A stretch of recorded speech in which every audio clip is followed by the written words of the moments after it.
across the UK. On DAB+, on your smart speaker, on your smart TV, and on your side. This is Talk.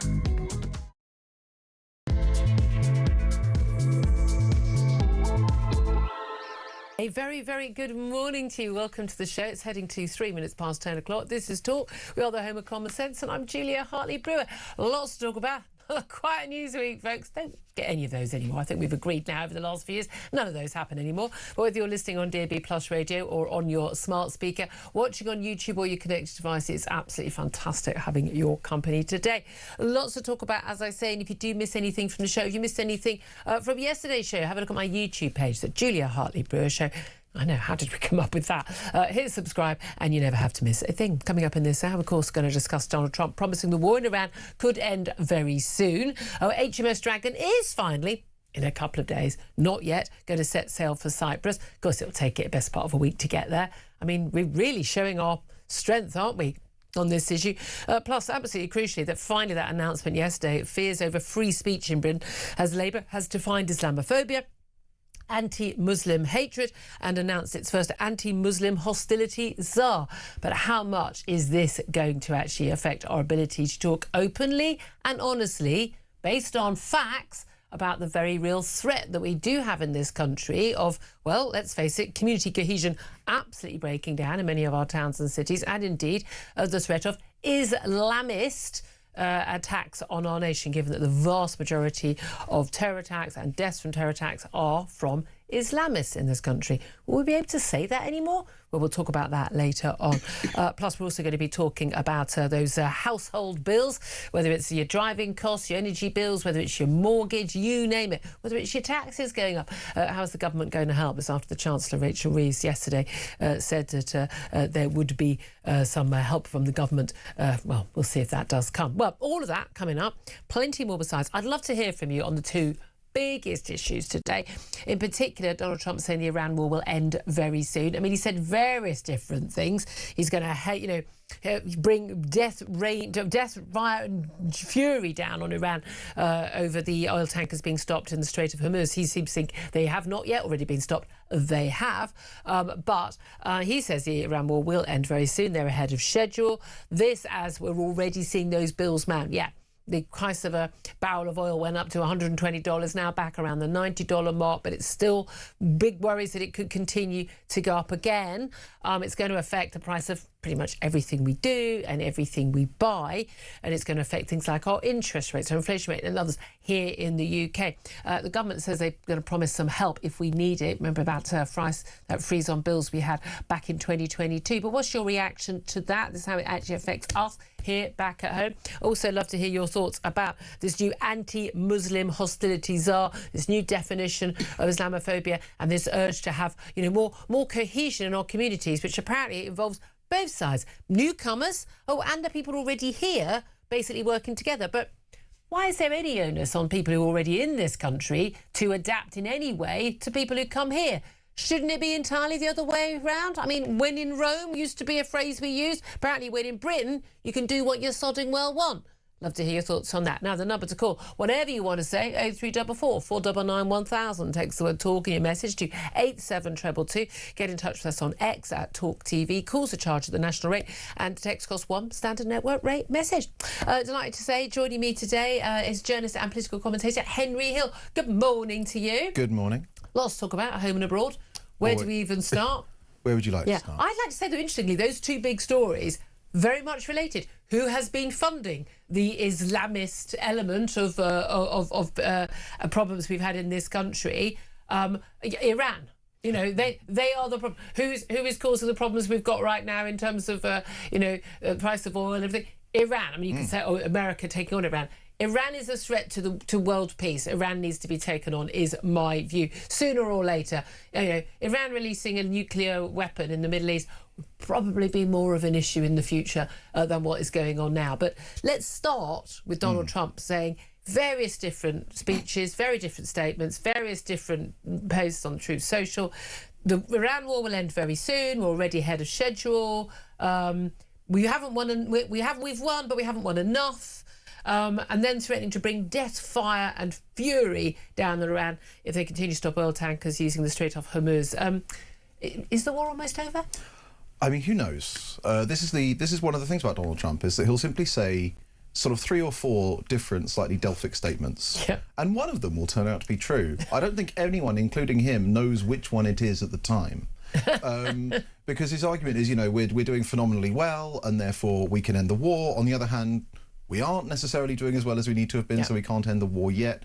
He's furious about Iran threatening, as you say, the critical global oil choke point in the Strait of Hormuz. I think that the challenge for Donald Trump is that his coalition, his voter coalition, hates this stuff, right? Like, he was supposed to be the big Republican turn away from the neocon era, and that was very popular. Every single American president has been elected on an isolationist basis. Everyone. The only one who actually was Obama, and that was a disaster. I mean, I think the thing is, you know, once you have all of these global commitments, you know, historically, actually, you know, 100 years ago, America just was very isolationist. But every president since then who's tried to go back to it has realised that, sadly, I suppose, they've become a global superpower. And actually, if you step back, no one else is really able to step into that breach. Well, no. The issue is when America steps back, someone else does step in. It's Russia or it's China. Call me old-fashioned. I don't care how much you got a problem with Donald Trump, how much you got trouble with America. I choose America every time. From the West, I would have said, not in the same way. Yeah, we're not up to it. Although apparently the French are rather more up to it than we are, with sending... I mean, this is amazing stuff. They're sending 8 warships. They're deploying 8 frigates, more than the entire British fleet possesses, as well as 2 amphibious helicopter carriers and their flagship aircraft carrier Charles de Gaulle to the Med to help protect Cyprus. We haven't even got anything out there yet. This is a national humiliation. It is. It is absolutely extraordinary what's happened to the Royal Navy presence, especially because we've got, for historical reasons, on paper, a fairly good position. We've got a naval base in Bahrain, actually, but with no ships in it. Now, again, I'm no expert, but I think I'm no expert at the floor. I know. I feel like I always, you know, when you're hesitant to second-guess subject matter experts and generals and admirals and that sort of thing. But nonetheless, I, as a civilian, who might be wrong, think that a naval base is best served by having ships. Should we do a public question on that? Do you think it would be better, on balance, for your... But this is the thing. This is where we're at, and this has exposed the reality. And again, I don't think we can only blame Keir Starmer for this. I think, you know, and the current defence chiefs. Again, you know, this has been going on for years. We had those cuts by 1/3 in defence spending under Cameron and Osborne. This whole, you know, peace dividend, and again, austerity. There was no money. The trouble is, defence spending is something that it costs a heck of a lot of money, and if it really works, you never have to use it. Well, exactly. It looks redundant, but actually, it goes back a bit further than austerity. This is the important thing. So, there was an order of frigates in 1996. And then I think that the next order of frigates was at some point in the 2010s. And then the next one was in the early 2020s. So there was a very, very long period from 1996, all through the new Labour years, they didn't order any new frigates, right? Well, then that was the post-Cold War peace dividend period. People thought, well, that's it, you know, life's changed. Well, I suppose, but the thing is, nobody formally said we're not going to need any more. And everyone sort of looked on paper, because at the time, the surface fleet was quite all right. But they just didn't account for what would happen when these ships started retiring. And the other problem with the British Navy is that they keep getting because they need to keep up with the Americans. And so they go for the ultra-expensive ship with all the bells and whistles. But that means that every generation of ships has half the number of actual vessels in it. And that means you can send I think we're seeing the basic problem. I mean, look, you know, we've got the French are helping us out. Thanks, Macron. I mean, God, that hurt. That really hurt to say. It really, really... Oh, Emmanuel, when we're having to rely on you to protect our military bases. Look, you know, we're finally... You know, HMS Dragon's finally going to set sail in the next couple of days, so it'll be 5, and it'll take a week to get there. I mean, frankly, the war may well be over. We've got, of course, the impact, and we discussed a lot on the show yesterday about, you know, this impact on people back home. Because, look, we're seeing the impact on people living in the Middle East, particularly in Israel and in Iran, of these weapons raining down on them, and deaths, civilian deaths absolutely included. But, you know, back here at home and across the world, people are feeling the cost of that oil price surge. You know, it's going to affect your petrol prices, your diesel prices at the pumps. It's affecting heating your home, putting the lights on. It's affecting everything that is transported to you, everything you buy. I mean, this is going big. We're talking, and the Chancellor Rachel Reeves yesterday saying, you know, we've got inflation currently at 3%. 50% above where it should be at 2%. And looking at it going possibly to 5% if this carries on because of that huge inflationary cost. We've got Trump threatening, Iran if they basically continue to stop oil tankers using the Strait of Hormuz, where there's this tiny little bit, isn't it? All the oil pretty much in the Middle East comes out is on the eastern side of that strait, that Gulf, and then it all comes down through there. A fifth of the world's oil and gas comes out of there. And if it's closed down, now the French are saying we're going to go and send, aircraft carriers, we're going to go and protect that so ships can go. But a lot of it just comes down to insurance. Basically, you've got a multi-million-pound ship, an oil tank or whatever, and the insurance company go, nah, we are not going to insure you going through there. End of. Full stop. And so they're just stopping production, they're stopping transportation. That's when things are going to get very, very nasty. Yeah, I mean, honestly, if you're America and you've got this vast defence budget at this point, you might end up just having to spend some of it offering to underwrite the ships to get them through. There was some talk of them doing that, wasn't there? But even Donald Trump's comments overnight has helped bring the oil price down. It's going to be over soon, don't worry. Which you'd hope. But the challenge, of course, is that, one, oil tankers are very big and very slow. And also quite explodey. That's a technical military term. That is a technical military term. Quite explodey. Got off a flight yesterday, apologies. I'm sorry, that's the best description I've heard. But also, historically, you'd have needed some kind of big artillery system in order to hit them, right? Which is actually relatively easy for Western military to take on. We've got excellent air power. Yeah. Nowadays, you can do it with a drone. Right, we saw this with the Houthis actually in the Red Sea.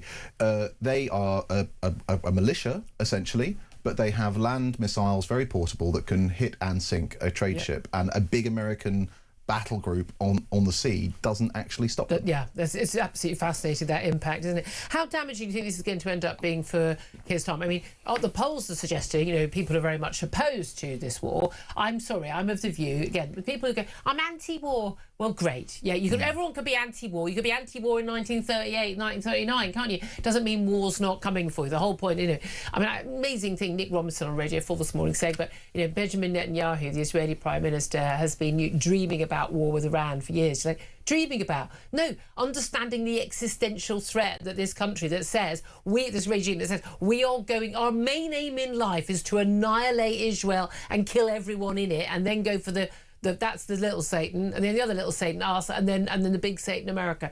They said it. It does exactly what it says on the tin. The Tehran regime. That's their aim in life. Terror plots here, and they're like, I'm sorry, but people talking about the economic cost, and we discussed this on the show yesterday. The oil price spike, and Trump saying it's a small price to pay. He's a multi-millionaire. It's okay for him. Other people who are struggling every day, I understand. However, Tehran getting a nuclear weapon, Tehran using that nuclear weapon or holding that over the Middle East so no action ever be taken against them, as they basically fund terror networks across the Middle East. And yes, here in Europe and here in Britain, 20 foiled Iranian-backed terror attacks in recent years have been foiled here.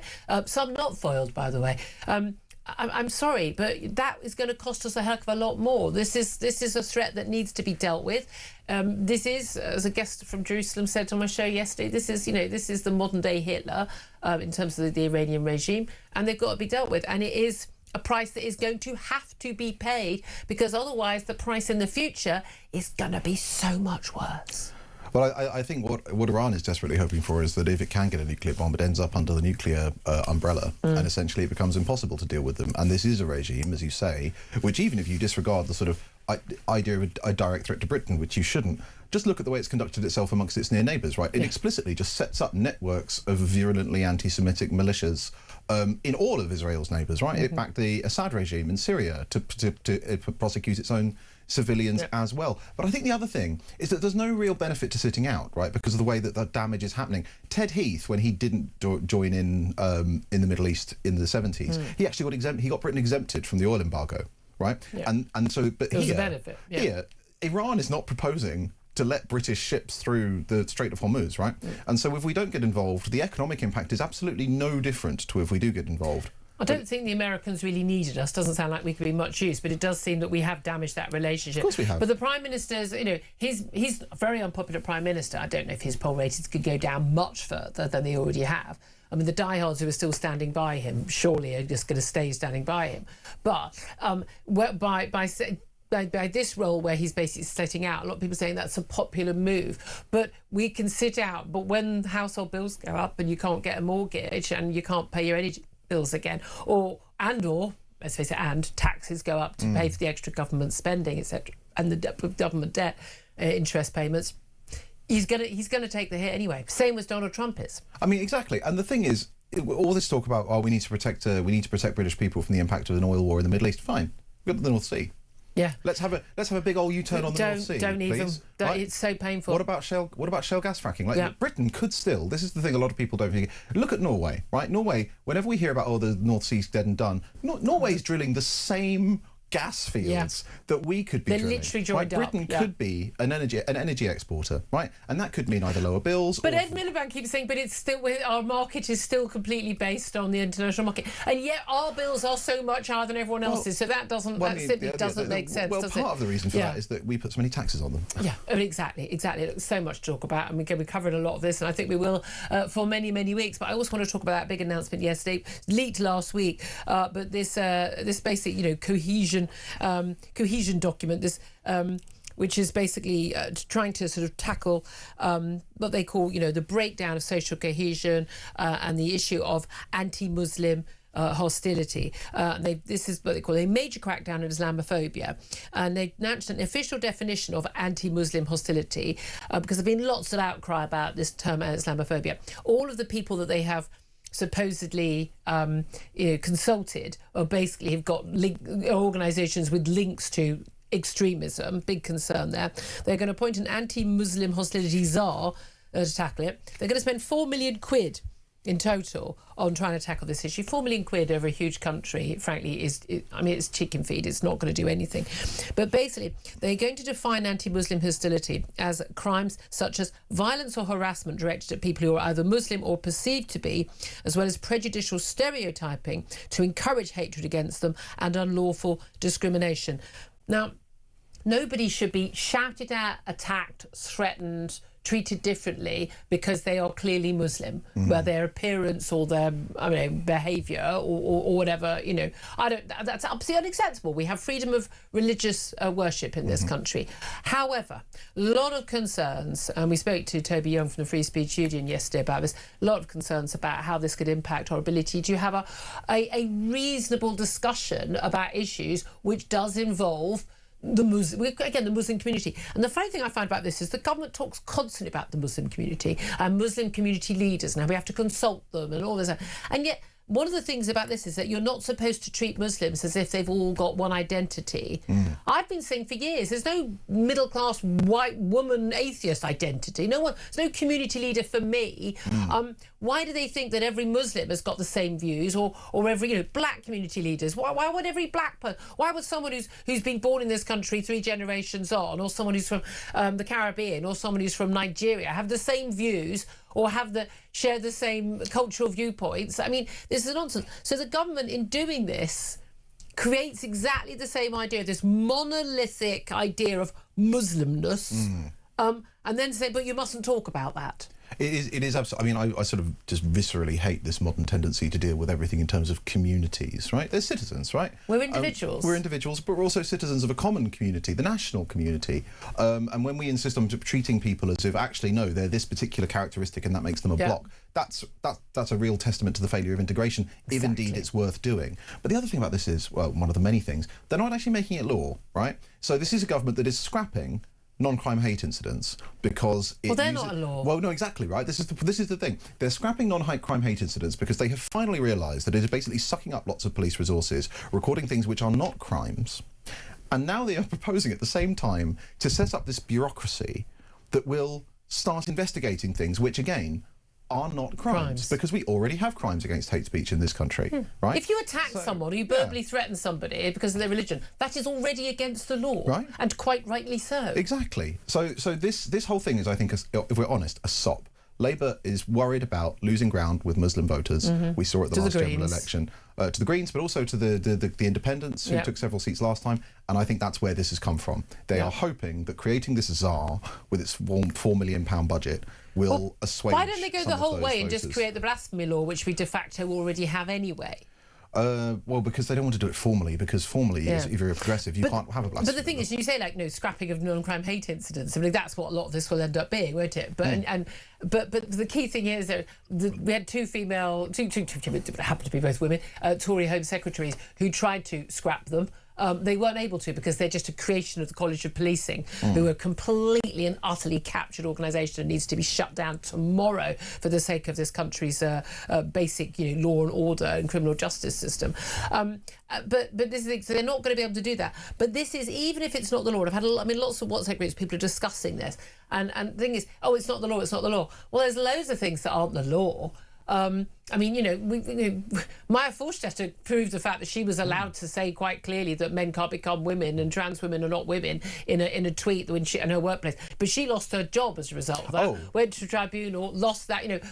Appealed and won. We've had case after case after case. Hamit Kuşkun, the Turkish guy who set fire to a Quran outside the Turkish embassy. One lost one. I mean, we are. Lost one, lost one won. We are constantly having things which are clearly not against the law, being treated as if they are against the law. And I'm telling you, it's going to have a chilling effect on broadcasters because of Ofcom and in employers, and they take this stuff on and go, well, this is the guidance. As it is, Ofcom, they want, you're not allowed to have a conversation about climate change because that's settled. That's settled. We have complaints about, I'm sorry, it's not settled science. There's no such thing as settled science. We've got the theory of evolution still, by the way. It's not proven. Of course, 99.9999999% think that's what's happened. But that's not science. Ofcom is of the view that saying that a trans woman is not a woman is actually, unacceptable. Well, again, sod you. Don't care. I'll pay the fine myself. I'll crowdsource it. So even though things are blatantly not the law, they have a habit of impacting on people's ability to speak freely, and about things like the largely majority Muslim Pakistani grooming gangs. The discussion of that was shut down for 10 years as it was. People literally lost their ability to speak on social media because of that.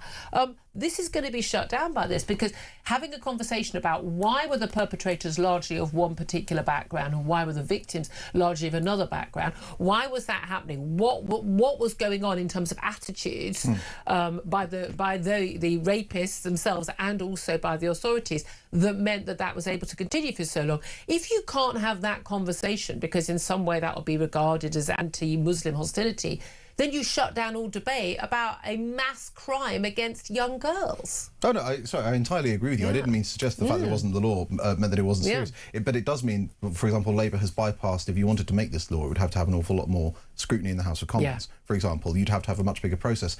And the other thing is, and you know this because we've seen this every time one of these things gets up, when a bureaucracy like this gets set up, the one thing that everyone who works for it needs to do is justify their own existence. So this will produce an endless stream of alleged evidence of Islamophobia, which will then lead to more demands for more action from Labour as it gets more desperate in the run-up to the general election. Absolutely. The main issue, of course, though, is that actually we have seen an increase in Islamophobia. There's no doubt at all about that in this country. Well, anti-Muslim hostility, and it's unacceptable.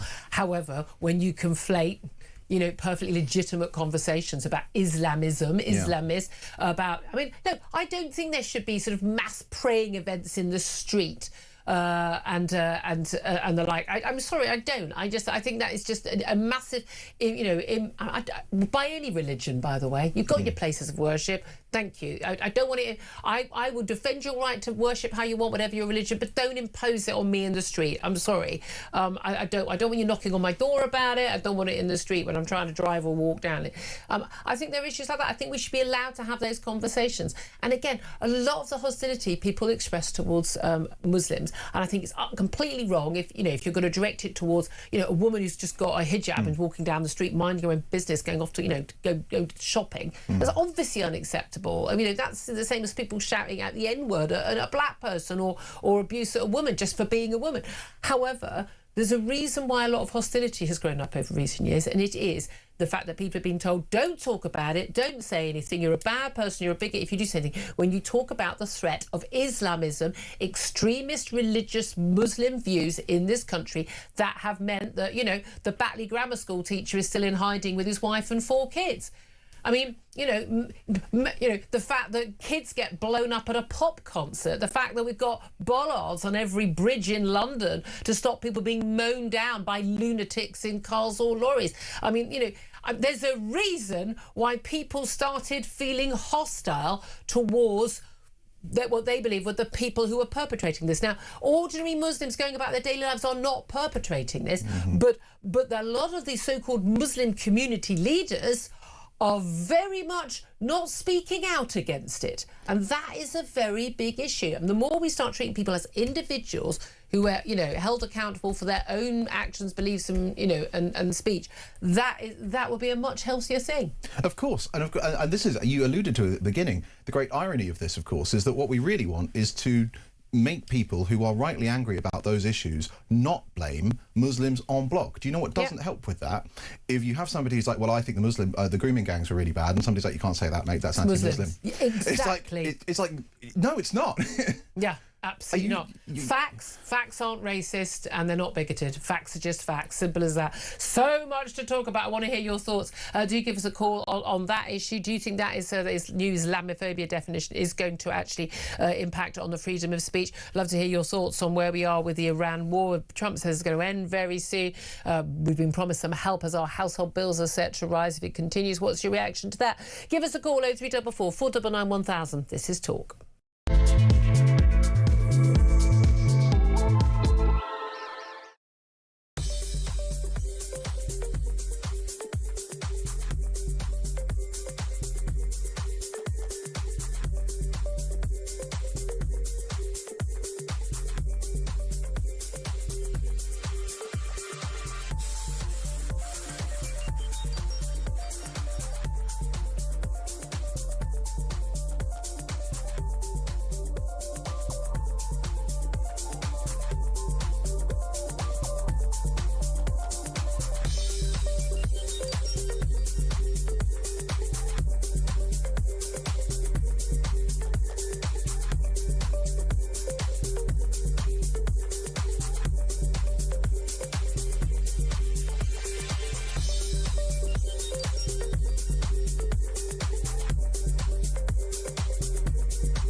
Across the UK, on DAB+, on your smart speaker, on your smart TV, and on your side.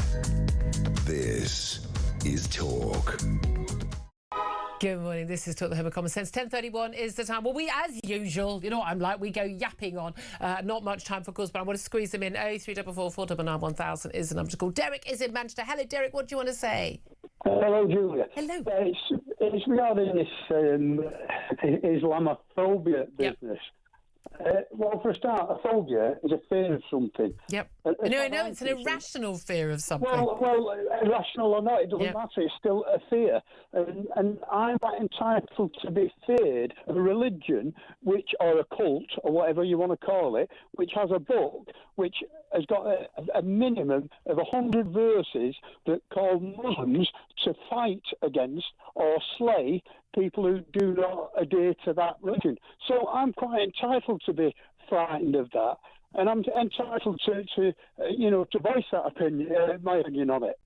Yeah, no, I think that is perfectly fine. I think a lot of people, and again, I include myself in this, we're not as well versed, should we say, in what it actually says in the Quran, but the history of Islam has involved, you know, there was a reason why Islam basically sort of took over, you know, pretty much whole of North Africa and large swathes of Europe, and it was, you know, by the power of the sword. You know, I mean, we do need to remember that. I mean, again, I think one of the real issues is Islam has never had, you know, its Reformation. It's never had, should we say, its New Testament to move on. But you're saying it's perfectly legitimate, and you're going to still carry on speaking freely?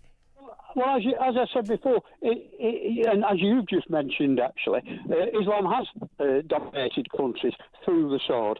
I mean, that's what happened to Iran, and it's still happening now. And the problem of it is, there is over 100 verses in the Quran calling Muslims to fight against idolaters, as they call us, wherever they find them, slay them when the holy months are over. They go verses out of the Quran. I mean, I could go on forever with them. Yeah, no, and that's it. People ought to really check it out, because unless they know what they're dealing with, how on earth can you fight against it? And again, when people talk about extremist Islamist views, those are simply basically the strict interpretation of what is in the Quran. Whereas, you know, ordinary Muslims, and again, bearing in mind, there are hundreds and hundreds and hundreds of millions of Muslims who do not live like that. And we do need to make that difference. But again, when people talk about, say, Islamism as being something completely separate from Muslims' teachings, no, I mean, they're basically following the strictest version, interpretation of what the actual, you know, Quranic verses say. Barry, thank you, Derek. Barry's in Norwich. Barry, what do you want to say? Yes, Julia, good morning. I thought I'd comment on this Islamophobia. Yeah, right. Now, these community leaders that you talk about, I would imagine they are imams in mosques. We saw it in Birmingham with the Maccabi Tel Aviv supporters, where basically they said they can't come here because the Muslims don't like it. And you add it in again with a guy saying this is a Muslim area. We live in the United Kingdom. We don't have areas. Yep. Yeah, right. Yeah. Well, imagine if you said this is a white area or this is a Christian area. The police would turn up straight away and take you away. The problem is, right, I'm free to walk into a church or a cathedral. I'm not religious, but I am free to do that. I can't walk into a mosque. Can you not? So you don't? No, you're not. You have to be invited. If you're not a Muslim, you have to be invited into a mosque.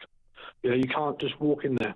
Yeah, right. Yeah. So you. But my view is people are entitled to have those religious. I mean, you know, if that is the case, people are entitled to have that. You have to be a Muslim. You can't just walk. I mean, I'm not. No, I remember my daughter going to Regent's Park Mosque on a school trip.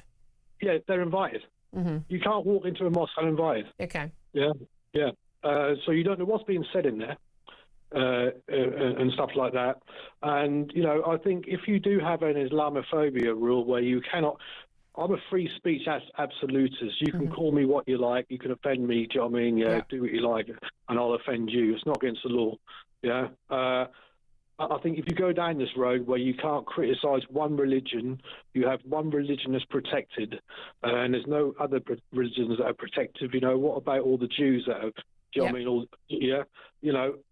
I think we're going down a very dangerous road. I couldn't agree with you more. Absolutely, Barry. Thank you very much indeed for that. Well, we'll talk to my next guest about that and what's going on in Iran and actually, again, how it is actually all linked. That's Jake Wallace-Simons. He's up next. This is Talk.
Across the UK, on DAB+, on your smart speaker, on your smart TV, and on your side.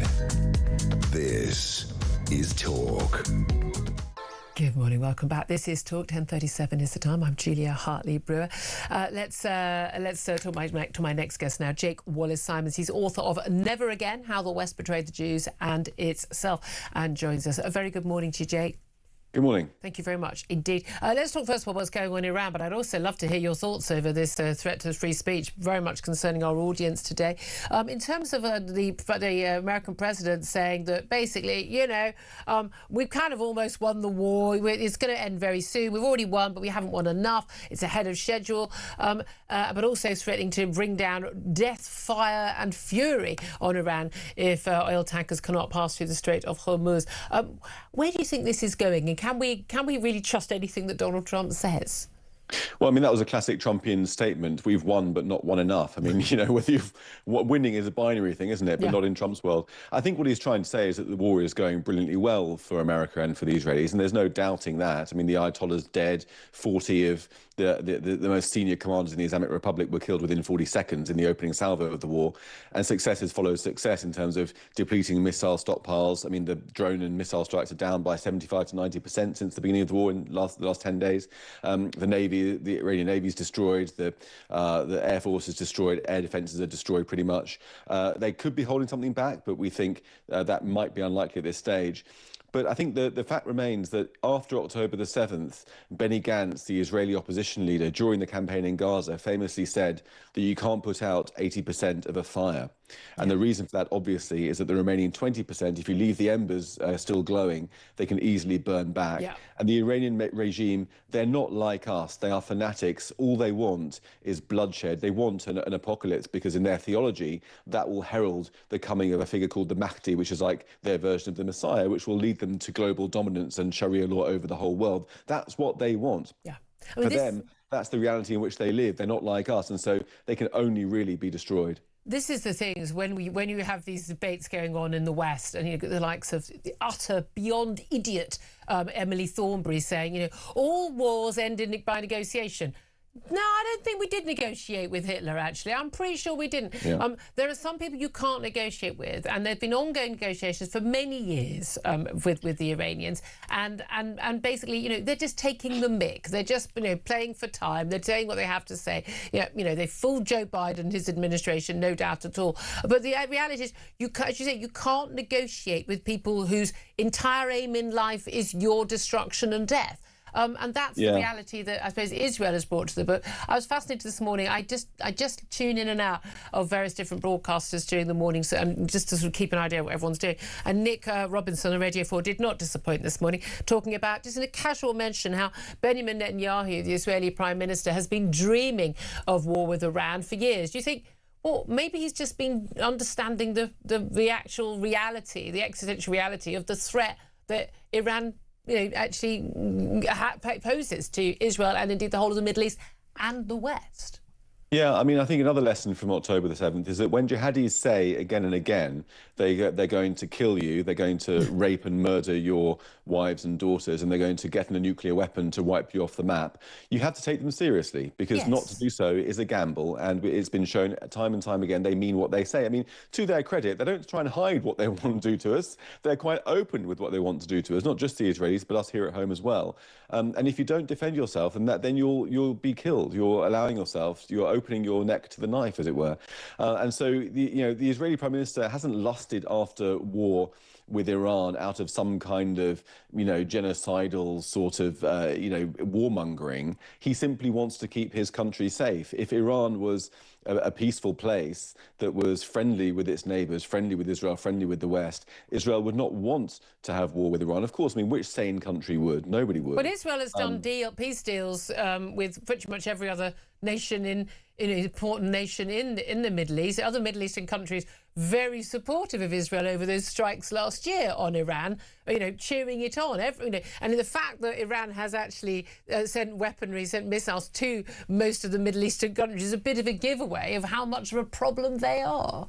Yeah, I mean, I think we need to begin to recognise that, not everyone's like us, and fanaticism exists in the world. It's not just a Muslim thing. We've seen Japanese fanatics during the Second World War with the kamikaze drones, German fanatics during the Nazi period, Spanish fanatics in 1936, with this sort of cult of death. It's not limited to Islam, but there's a lot of it in Islam right now. And we're facing the epicenter of it in Iran. And they want to wipe out Israel, bring apocalyptic war on the entire world. The great Satan in America is next in line in their minds. And we also are menaced by Iran on our own shores with 20 or so acts of, or plots for terrorism, kidnap and assassination in Britain over the last couple of years. And so this is our fight. We all are menaced by the rise of jihadism, and I'm afraid, it's either victory or defeat. There's been a lot of focus on the economic costs. Oil price hike went up to $120 a barrel, back down to under $90 a barrel after Donald Trump said, look, basically the war's going to be over fairly soon. We don't know whether that is. The Iranians, of course, saying, I think you'll find that we get a say in that as well.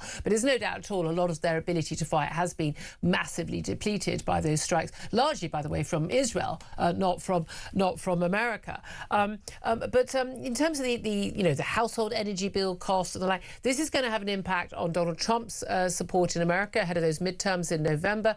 It's going to have, no doubt, even more impact here on Keir Starmer. Do you think he was right to not get involved early on? We're now only hearing that a frigate, HMS Dragon, will finally, in a couple of days, set sail to Cyprus, long after the French have been there to port our military base there. And it won't arrive, basically, for another week. Who are we kidding? Meanwhile, the French are, deploying to the Straits of Hormuz to try and protect shipping there. Do you think that Keir Starmer overall will have been proved right, or do you think actually, when push came to shove, he didn't do the right thing?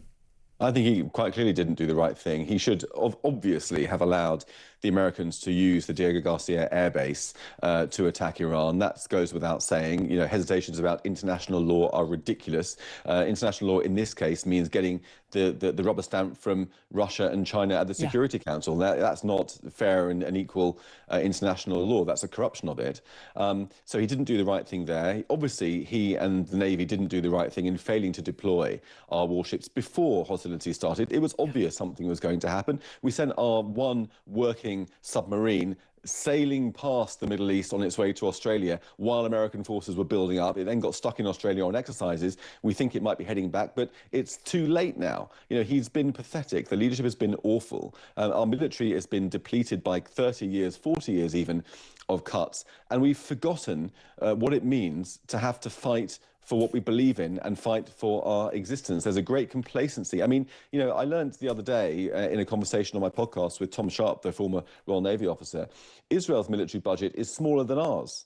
And yet, look what it does with it. Yet in Britain, we waste money on ridiculous procurements, gold-plated projects. We're not practical. We're not actually thinking that we're ever going to need the military. Yeah. It's all special interests, complacency, and thinking that the world will get on and just being nice to everybody will solve everything. Well, sometimes it won't. You have an enemy, you have to name an enemy and defeat it. Otherwise, we're going to be declining to our own extinction. Let me also ask you, and I do think these stories are very closely linked with this new definition of Islamophobia, anti-Muslim hostility, and the announcement of the first anti-Muslim hostility czar looking at this, about £4 million in terms of this sort of bringing about social cohesion. Now, I'm old enough and ugly enough to remember every single Prime Minister for the last 20 years announcing, we've got a problem with social cohesion and community tensions, and look, we've got all these people who are living completely separately in different enclaves and not actually mixing and mingling and adopting, British culture and mixing with homegrown British natives, shall we say. And nothing ever seems to change. You could argue it's actually with the mass sort of migration on steroids we've seen, particularly from the Indian subcontinent. It's gone on, it's got even worse in terms of different communities living completely isolated, parallel lives. But what do you make over the concerns about the threat to freedom of speech over this non-legal, non-crime new definition of anti-Muslim hatred? Well, my question is this. Why is it that these new guidelines are needed only for one community? Why is it that the Muslim community in Britain needs a special treatment, needs special guidelines, non-legal guidelines, which of course will be observed by everybody anyway? Why does it need that? We have universal law in this country. We have a respect for the law without fear or favour. Everybody is protected by equality legislation, anti-hate legislation. The crimes of discrimination apply to everybody already. Why do the Muslims need this special protection?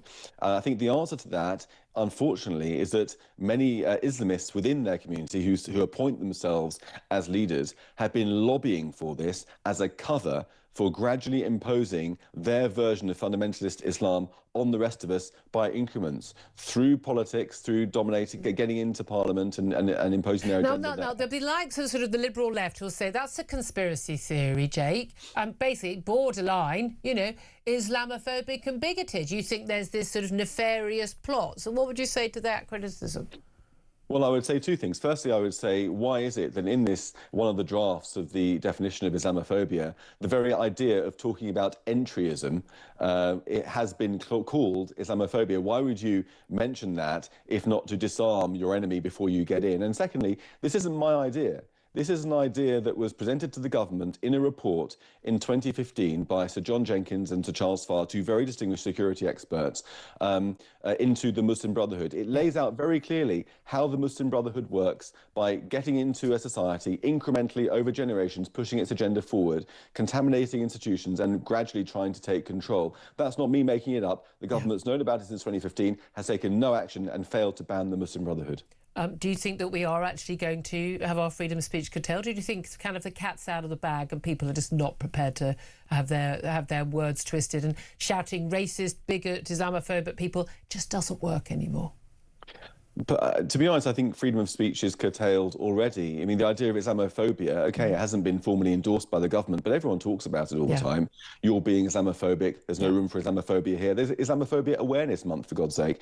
You know, so I think already is having a chilling effect on what people can say. Now, just to be clear, I'm not endorsing any bigotry against Muslims. Exactly. I'm not saying that's OK. I'm just saying we have already the laws and regulations and conventions in place to prevent that from happening. Absolutely. Jake Wallace-Sams, always so good to talk. She covered a lot of ground there. Author of Never Again, How the West Betrayed the Jews and Itself. Just so you know, Nigel Farage has been alongside Robert Jenrick, his Shadow Home Secretary, where they Shadow Chancellor, isn't he? Sorry, well, not Shadow Treasury spokesman. Use the correct terminology.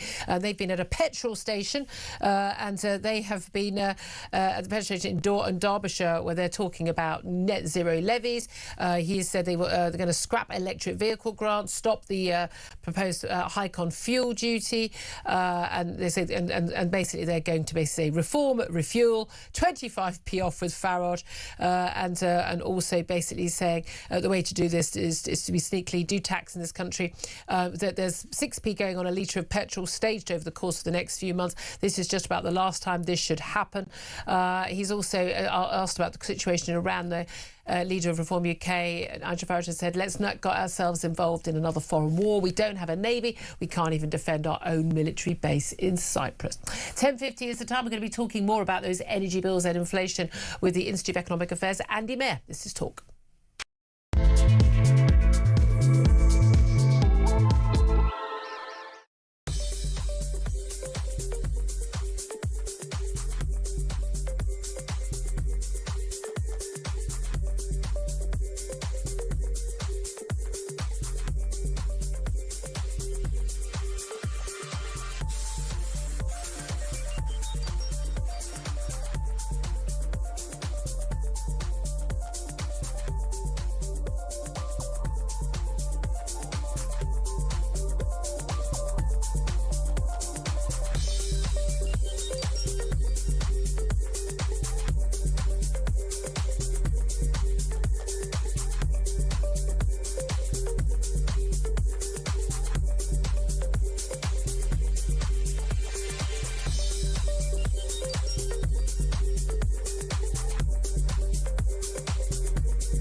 Across the UK, on DAB+, on your smart speaker, on your smart TV, and on your side. This is Talk. Good morning, welcome back to the show. 10:53 is the time. Let's turn our attention to, well, the cost of running your car, your household bills, putting the heating on, the lecky on, everything you're going to buy in the next few months, depending on how long this war in Iran lasts. Let's talk to Andy Mayer. He's an energy analyst at the Institute of Economic Affairs, the free market think tank. Hello, Andy. Good morning, Julia. Thanks for joining us. Well, we had the Chancellor, Rachel Reeves, making a statement. That's never something we think's a good thing. Only a week after a rather pointless spring statement, which basically barely included any analysis of where we could be after the war in Iran had already started. But she's basically talking about how we should probably expect inflation to go up. We probably expect interest rates to stop coming down and may go up. Of course, cost of borrowing and the like. Basically, this means everything's going to get more expensive and we're probably going to have to pay more taxes as well. Is that right? The last part, maybe not. So what's going to happen is the cost of living is going to rise if the war persists and if prices remain high. And what that means is that everything essential, when the price of energy rises, becomes more expensive. So food, basic industrial goods like steel and glass and ceramics, and then everything that you actually need to get on with your day. So we will feel less money in our pockets. Yeah. We will feel poorer because we are. And is that because basically oil, gas, every bit of transportation involves oil and gas, but also food, fertilizer is made with fossil fuels, isn't it? I mean, it comes back to everything. Yeah, it's all of those things, and it's usually a lagged effect. So we see the impact between 3 to 12 months later. So people can be taken by surprise. I mean, for example, if you'll pardon this illustration, the wind industry is a lot more expensive today because of the 2022 crisis. And that's because they have fossil fuels in their supply chain. Of course they do. Of course they do. Has anyone told Ed Miliband about that?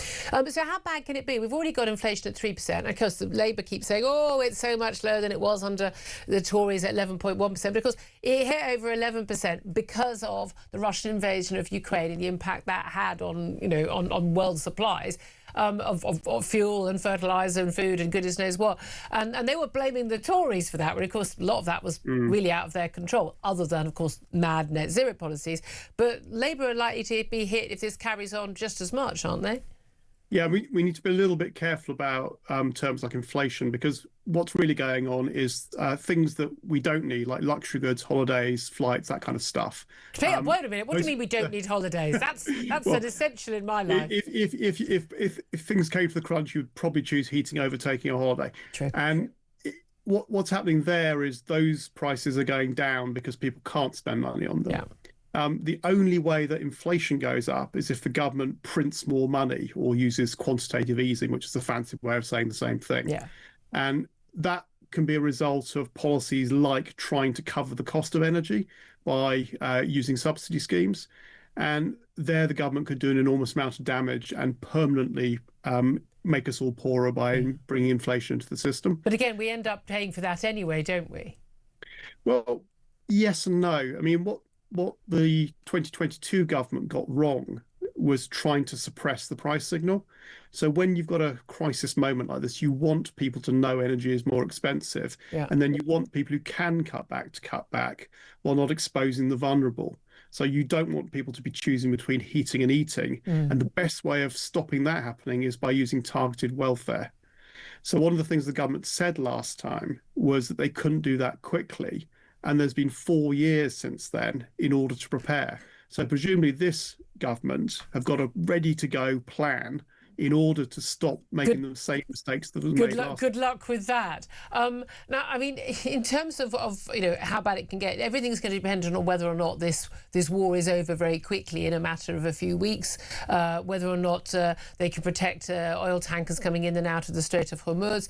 And indeed, there's talk with this phone call yesterday that Donald Trump had for an hour with Vladimir Putin. By the way, 3 times as long as he spoke with our Prime Minister earlier this week, and talking about basically ending the sanctions on Russian oil sales to certain countries. Now that that could make things a bit better, couldn't it? But of course that would also impact the Ukraine war. Yeah, I mean there are no good choices, and the Americans have already signalled to India that they're going to allow them to use Russian oil and gas. So where the markets are on this at the moment is they don't think that these prices are going to stay too high for too long. Yeah. So the futures markets are a lot lower than the current prices. And you saw today that things have fallen rapidly from their spikes yesterday. So nobody really knows. But the balance of opinion at the moment, the wisdom of crowds, is that we should be in for a short, not long war. OK. Are the Americans really going to allow the Iranian regime to stay in place, particularly with the son of the person that Trump's missiles killed? I mean, that seems to me unlikely. Equally unlikely the Israelis would accept that position, so there could be wider conflagration. So everything is uncertain. Absolutely. Well, on that happy note, Andy Mayer, energy analyst at the Institute of Economic Affairs, thank you very much indeed. Henry Hill's still with me, political commentator. This is it. A lot of this is, who knows? And the government, same as we, when we go to the forecourt or when we go to the supermarket in the coming months, we're just victims of these international events, aren't we? Exactly. And I think the mention of Ukraine was really important because, again, that's another thing that British politicians of all parties have touted as one of the things they're most proud of in their foreign policy. Yeah. But actually, what props up Putin's war machine? Russian oil exports. Yeah. Yeah, which Europe is still allowing. It is still quite extraordinary there. I'm always amazed every time they say we're going to have more sanctions on Russia. I'm always like, sorry, why after 4 years are there any more sanctions you can put on? They should all have been put on in the first few weeks, but I'm old-fashioned like that. But there we are. That's why we're in the mess we are in. So much more to talk about. We're going to talk more about what Nigel Farage has had to announce about reinstating the 5p fuel duty cut in his first budget if he gets in. And Robert Jenrick, his would-be Chancellor, claiming £13 billion of net zero savings. I think there's a heck of a lot more than that to be found. We'll talk about that and also, of course, more on the Islamophobia definition, that impact on free speech and what the hell is going on with Iran. Oh, yes, and that Iranian football team as well. This is Talk.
across the UK, on DAB+, on your smart speaker, on your smart TV, and on your side.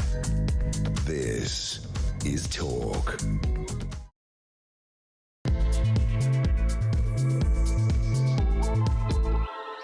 A very, very good morning. I'm indeed Julia Hartley-Brewer. This is Talk, the home of common sense, just approaching 3 minutes past 11 o'clock.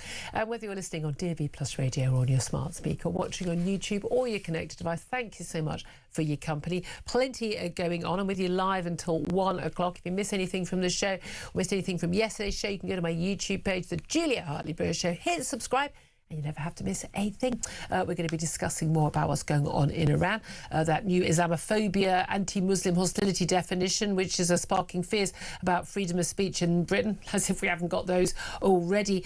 David Lammy, the Justice Secretary and Deputy Prime Minister, warning that criminals will walk free if his plans to axe jury trials are blocked, but there's simply no evidence for that.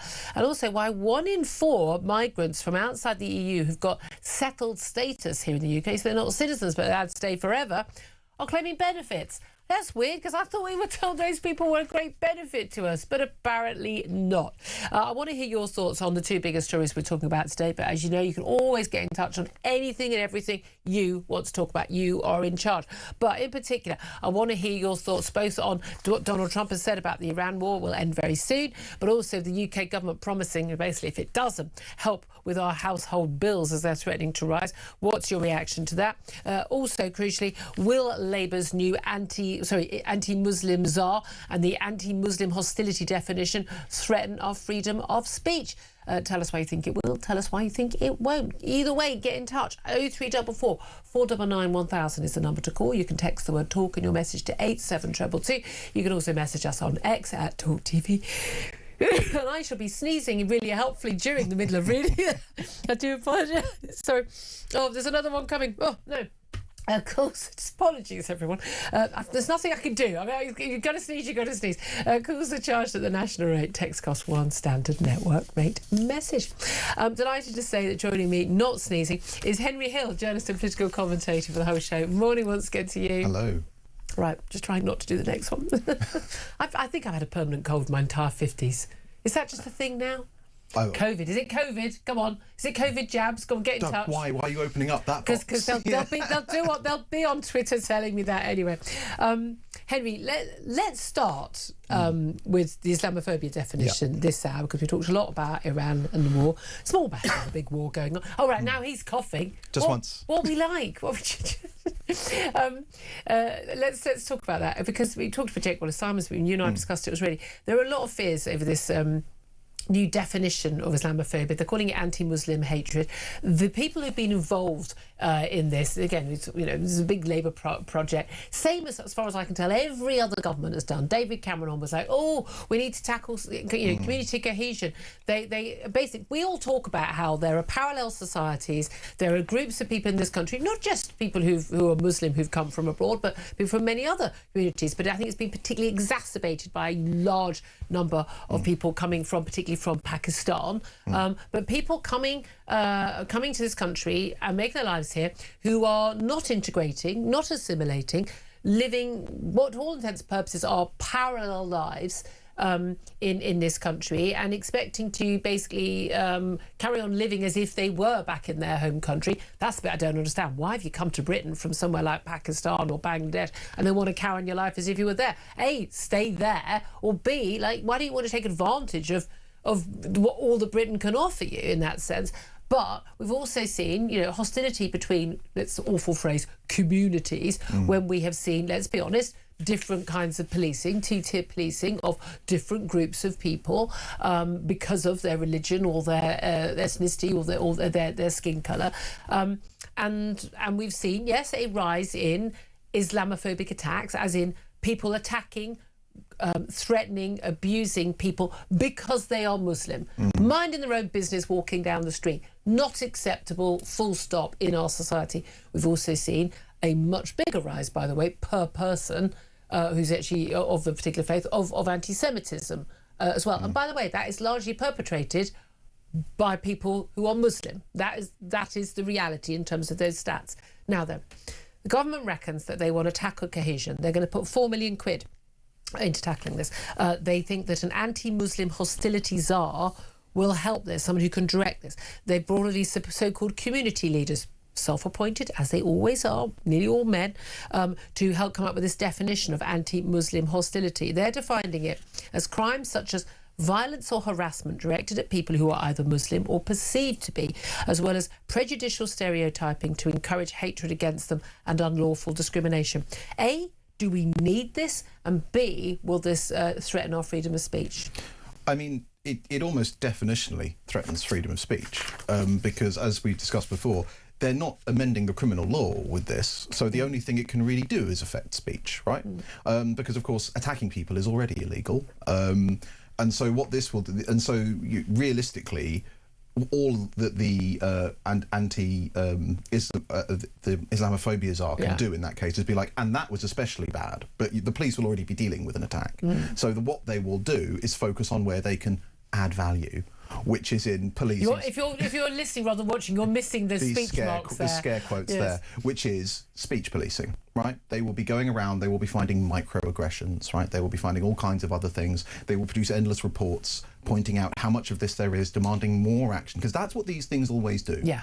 Right? Whenever mission creep. Exactly. I think this is a mistake the Tories kept making when, obviously this is a Labour project, but they keep giving in to progressives who demanded something like this. And they'd be like, well, we've done it now. You know, we gave it a £4 million budget and whatever else, and now we've done it. It's like, no, you've now created a little bureaucracy who will endlessly produce justifications for their existence. They're not going to say problem solved, are they? No bureaucracy has ever done this. And so, of course, it is going to erode freedom of speech. I think that one of the actually challenging things about this for the Conservatives, of course, is that the Conservatives tend to be very strongly in favour of having a specific regime for dealing with anti-Semitism, right? And if you're making a very strongly principled case for equal treatment under the law, that isn't obviously more defensible, which is something that I've asked Tories about before. But the ultimate problem is if we're talking about cohesion. In this country today, for various reasons, some of which are just technological, the assimilation pressure is much less than it used to be, right? There used to be 5 television channels. You had to watch them if you wanted to consume media. It is now incredibly easy for somebody who comes here to keep consuming media from their own country. There are parts of the country now where there is a critical mass of speakers of Urdu or whatever language, which means that the pressure to learn English is gone, right? Well, we know that the 2021 census show there are 1 million people in this country who can't speak any or very good English. Exactly. I would be surprised if that figure is not at least double that, personally, because lots of people simply don't fill out the census. And only a tiny share of them will be Welsh. And so in that case, if you really want to promote cohesion, you actually have a much stronger obligation to have equality under the law, right? Because the moment that you start creating or appearing to create law that treats different communities differently, that has different standards, where you think that actually my religion or the colour of my skin will affect how the state treats my behaviour, that is utterly, utterly poisonous. And we already have that. We've got two-tier police. There's no doubt at all. And again, this idea, and I would say also basically the racism and the anti-Muslim, frankly, not hatred, but sort of dismissive of this idea that, oh well, you know, you'd have to ban, for instance, you know, Maccabi Tel Aviv fans, Jewish Israelis from turning up to Birmingham and play the match, you know, and to watch a match against Aston Villa, because the Muslim community, again their word, community, is opposed to these people turning up, and they will get violent. The idea that we can't expect them to obey the law. I mean, and again, this poverty of low expectations, and this idea again that the left has decided that there is a hierarchy of grievance and victimhood, and it used to be, you know, Jews were definitely at the bottom. Now Jews apparently are at the top. They're like they're not victims at all. They're above whites. They're controlling everything. Again, blatant anti-Semitism. Whites, definitely bad. Boys, oh, you're bad, very bad people. Heterosexuals, oh, good God. Women, I get a pass for a bit for being a woman. I'm obviously a victim of some sort, apparently. And then you've got the skin colour. And then you've got Muslims. And at the very, very, very bottom, you've got Muslims. They are the ultimate victims in the progressive sort of hierarchy of victimhood. And this is the thing. And this is what's so ridiculous, when the rest of us are looking on and seeing, I mean, again, I don't want anyone ever to be attacked or shouted at or treated badly or given a dirty look because they appear to be Muslim. That's unacceptable and unwarranted. But when we can't have proper conversations about lack of cohesion, lack of respect for the values of this country, the culture of this country, people not learning the language. I don't think you should live here if you're not learning the language. And yes, I think the same about British people living on the Costa del Sol. Learn the language, show a modicum of respect, for goodness sake. My family members live in France for at least half the year. They speak French. They don't walk into shops and speak English because they live there. They speak fluent French. That's how you do it. That's basic manners, I would say. Certainly, I don't think we should pay a single penny for a court translator, for a doctor's NHS translator. No, schools. I mean, I think your kids should speak English when they turn up at school. I don't think Spain. I think actually that's one of the things that Spain does when we talk about the Costa del Sol. I don't think you can get Spanish government services in English, and they don't pay for translators. Well, why should they? Well, why should they? I Exactly. agree. We need to be much strict about this stuff. But one of the things that really bothered me about this document in the original leaks was saying that basically, it's a two-way street, and that basically, this is about, respect for other cultures.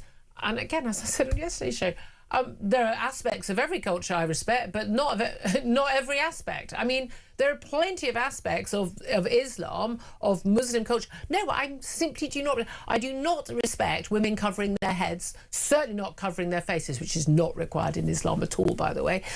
Women cover their heads in Islam. I've researched this at great length when my daughter had to go on a school visit to a mosque.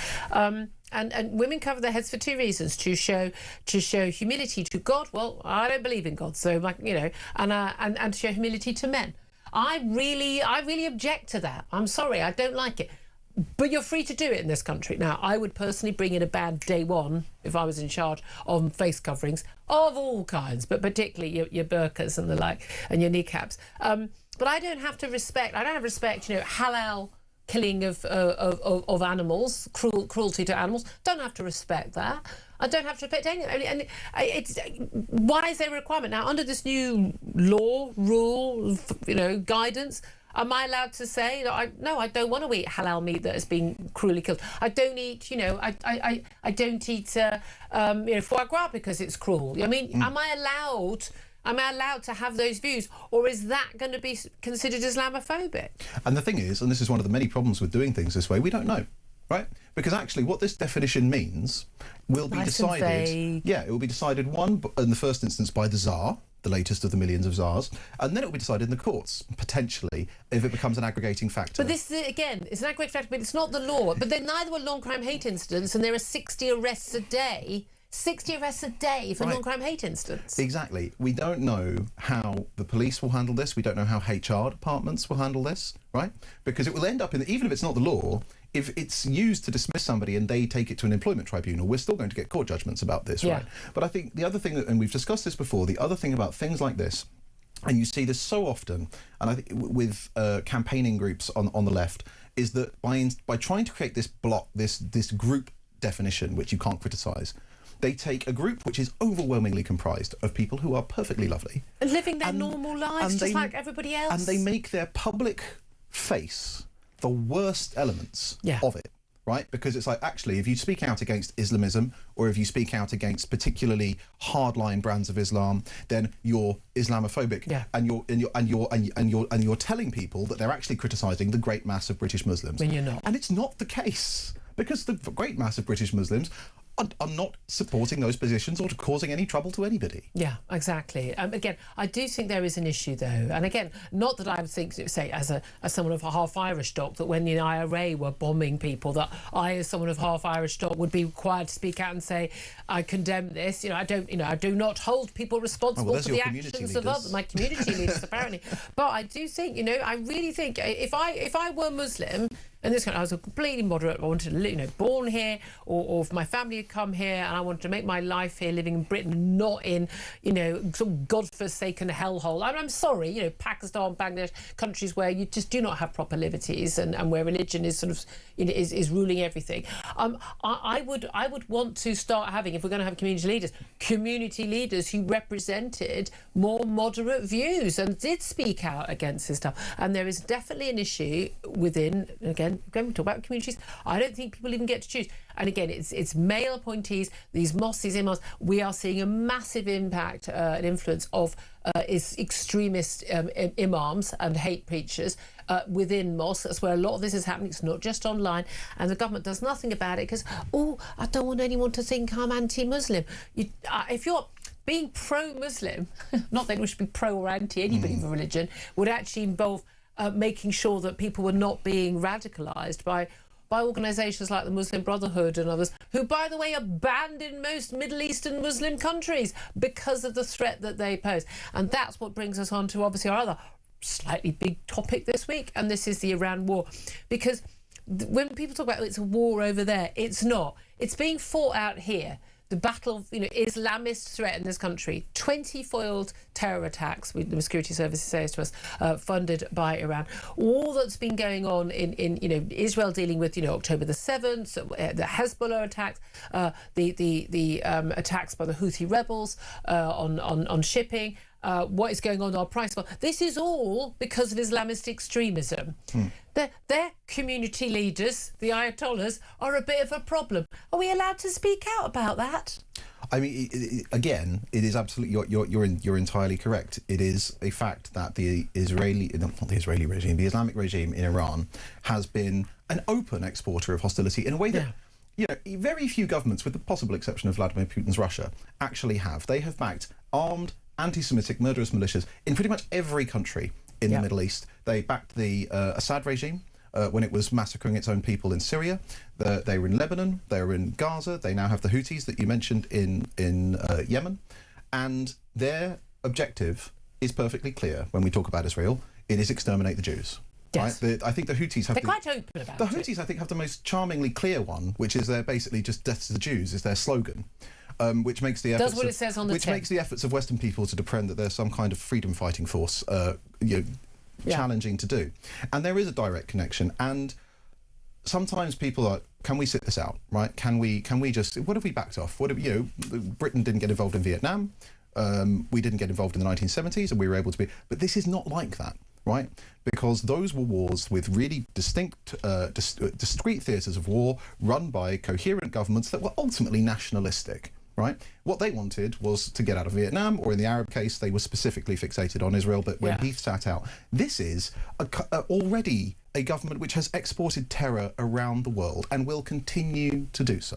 But again, America is the great Satan. Israel and Britain are both little Satans. Because of our historic role in Iran. Exactly. In terms of the impact people are getting, with the Chancellor Rachel Reeves, she made a statement yesterday in the Commons, only a week after her spring statement, which was already out of date as she said it.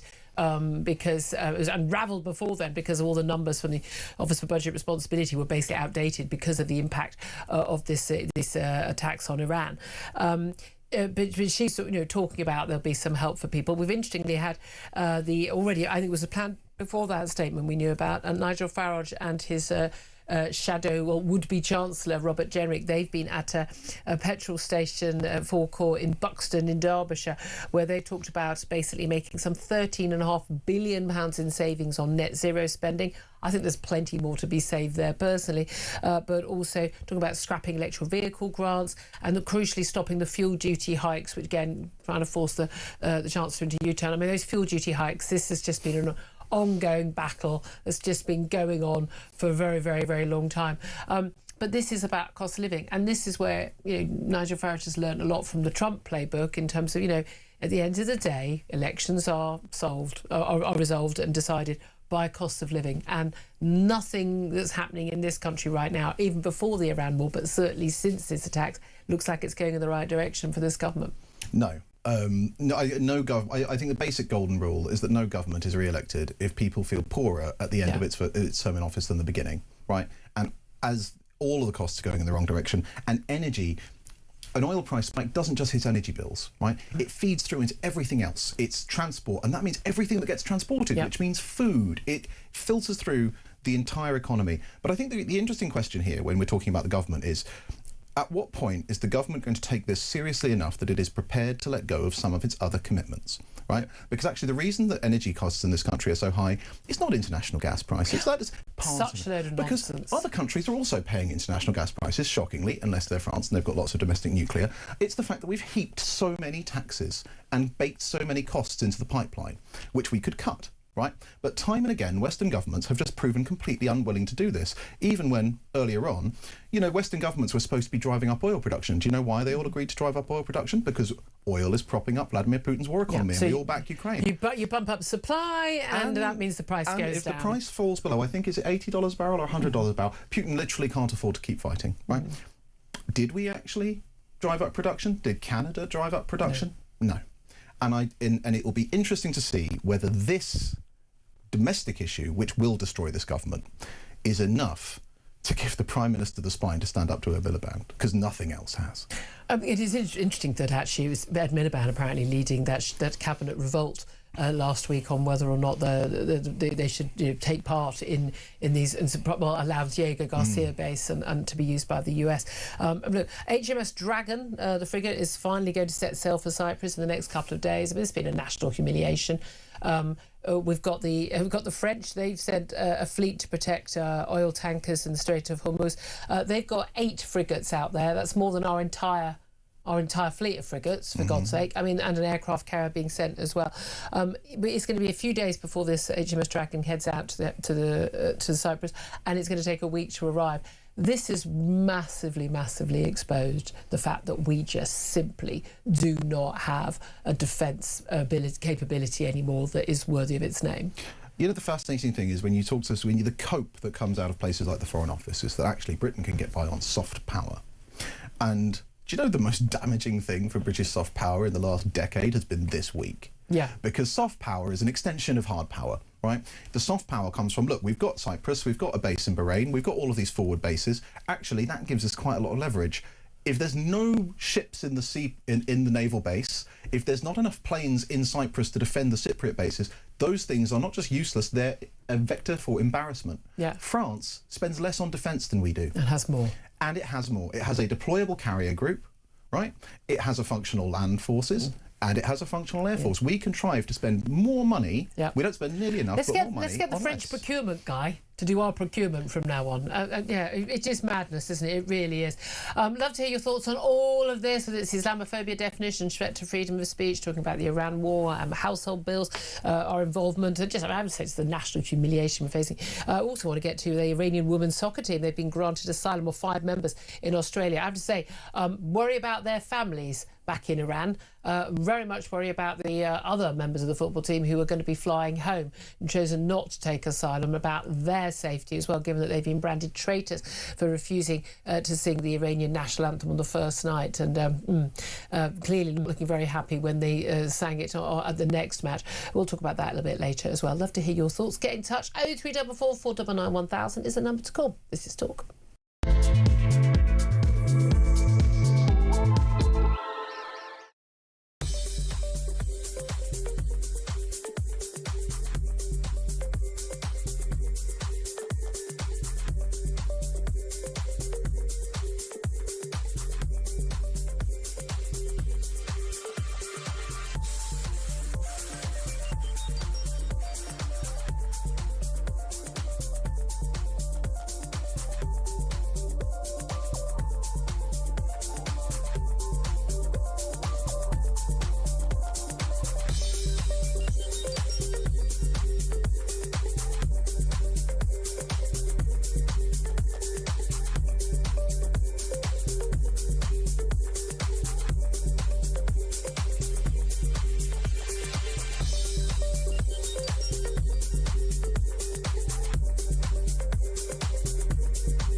Across the UK, on DAB+, on your smart speaker, on your smart TV, and on your side. This is Talk. A very good morning. Welcome back to the show. 11:28 is the time. Let's get straight to your calls. 0344 499 1000. Grace is on the line in London and wants to talk about the Islamophobia definition, anti-Muslim hatred. Grace, thanks for joining us. What do you want to say? Hi. Yeah, I think that, and I think first it's hostility rather than hatred. I heard hostility, right? Yeah. Also yesterday, which makes it even more vague. Yeah, but nebulous, isn't it? Yeah. It reinforces the idea that you can kind of group together Muslim people and that they are distinct from other people, whereas in reality, we're all individual human beings with our own ideas, and Muslims are very different from each other. And you mentioned the New Testament, and I would want to say briefly, I think that the Old Testament should necessarily, I don't think this is what you were saying, but I don't think the Old Testament should necessarily be likened to what Muhammad was doing. But there's a whole complication. It was a bit more eye for an eye and, raining down brimstone, wasn't it? Rather than the New Testament teachings of, of Christ, which, a bit more, loving everybody. It's complicated because there are various teachings in the Old Testament about caring for the stranger and justice, things like that. But the New Testament is fundamental, and Jesus tells us that we need to love our neighbours, including those who we disagree with, and he tells us not just to have an eye for an eye, but to love those who are supposedly your enemies. And it's partly because his teachings have shaped our culture that we have this impetus to avoid hatred in the way that we do. We know that it's wrong to hate people because of how Jesus' teachings have shaped our culture. We should be able to discuss ideas and decide for ourselves what ideas and beliefs are, and not have people who are born into into Islam presumed to be different from the rest of us, and not assume that they'll think for themselves about what they believe. Absolutely. Again, we don't lump all Christians into one group. I mean, and I say, as an atheist, I think it's one of those things that a lot of people, we just lost a lot of the teaching over the years. And I wasn't aware of this until I was well into adulthood, of how much our culture, how much our history, how much even things like the Industrial Revolution has come about because of Christian, Judeo-Christian culture and the ideas that those values, have given, and that individual relationship with God and individual responsibility and things like that. And these are very different from other religions, and that is something that we need to recognise and should celebrate. Yeah, and ultimately, Jesus is saying, on the one hand, that God loves us even when he disagrees with us. That's why Jesus died for us. So similarly, we should be able to have respect for people whilst disagreeing with them at the same time. Yeah. And also, he's telling each person to decide. Each person decides whether or not they're going to follow him. And that's really in contrast to Muhammad's idea of kind of seizing power. But again, that's not to say that most Muslims would want to... No, but nevertheless, the teachings in the Quran are very, very clear about that. If you leave the religion, or if you don't succumb to the religion, you must die. I mean, that is the teaching. And again, vast majority of Muslims in this world do not go around thinking that or doing that. However, we've got an awful lot of so-called self-appointed community leaders and imams in this country who actually, who have worryingly extremist views. Yeah, I think it would be much better to treat each person as an individual and hear their own views. And when there is hatred aimed at people, and when people are mistreated, that needs to be against the law, whether it's about Islam or not. Well, exactly. Except I think people do have a right to hate. I think you're absolutely entitled. You can hate an individual. I think people have... A man is totally entitled to hate a woman, a black person, or a white person, or someone of the other colour. People are entitled. Hate is a normal human emotion, and I don't think that we should have thought crimes. It's what you do with that. If you harass somebody, you abuse someone, you physically attack someone, that is the crime, not the hating. I don't really approve of hate crimes as such. I think it's irrelevant whether someone... I think people have a right to have their own thoughts. Yeah, I kind of agree. Within Christianity, we believe that it is wrong to be hateful, but that is kind of between you and God, not you and the law. The law shouldn't be stopping you hating. You should be aiming not to hate if that's what you have decided to do as a follower of Jesus, who tells us not to hate. If you are not a Christian and you're going to hate someone, that shouldn't be something that the law dictates. Yeah, very good point. It's a personal matter, not a legal matter. Brilliant. Thank you very much indeed. Well, I feel like we could do a bit of BBC religious programming, me and Grace, couldn't we? Thank you very much indeed for that. George is on the line. He's in London. George, you want to talk about where we are in terms of the war in Iran? Yeah, so I've just got back from Beirut.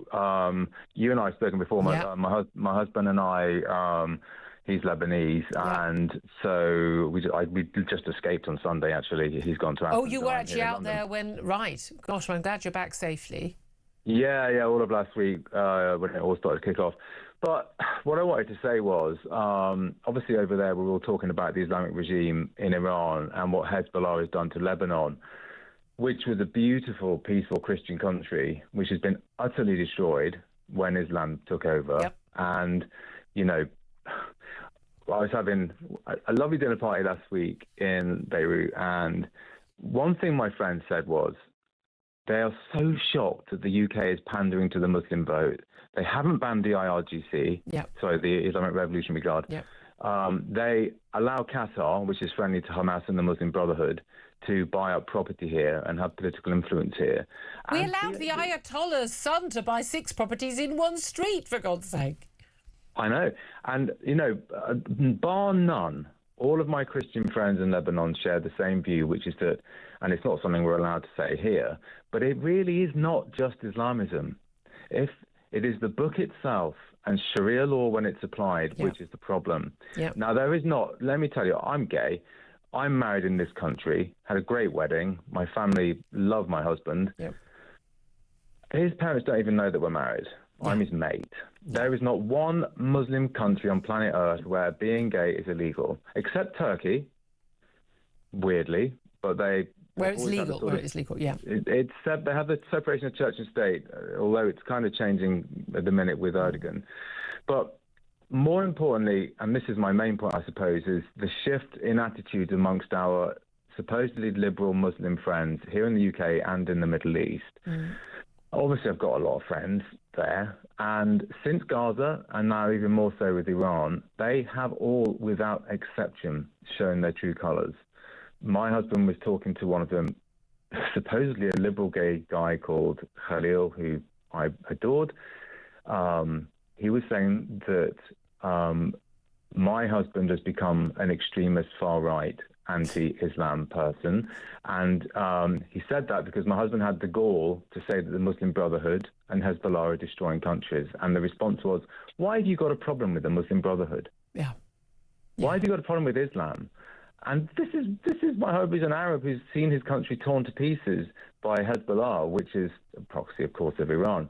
And I just think this goes to the heart of the matter is they've curated this culture of victimhood, and it shields them from any criticism or analysis, you know, and from Charlie Hebdo to Ariana Grande, Lee Rigby, London Bridge, the Bataclan, you name it, you know, this is a strategy that's being enacted, and it's in the Quran, not all of it. Some of the Quran's beautiful, and they recognize Mary and Jesus, you know, but the Hadiths particularly full of this. And that's the thing again, and this culture of victimhood, where we have, you know, within 20 minutes of a terror attack carried out by an Islamist terrorist, you know, shouting Allahu Akbar in the name of Allah, you know, God is great, and then within 10 minutes we've got the British politicians and media going, oh, I hope this doesn't increase Islamophobia and anti-Muslim hatred. Like, hey, we're still wiping the blood off the pavement. Could you give us a minute? Was I think what the rest of us are saying.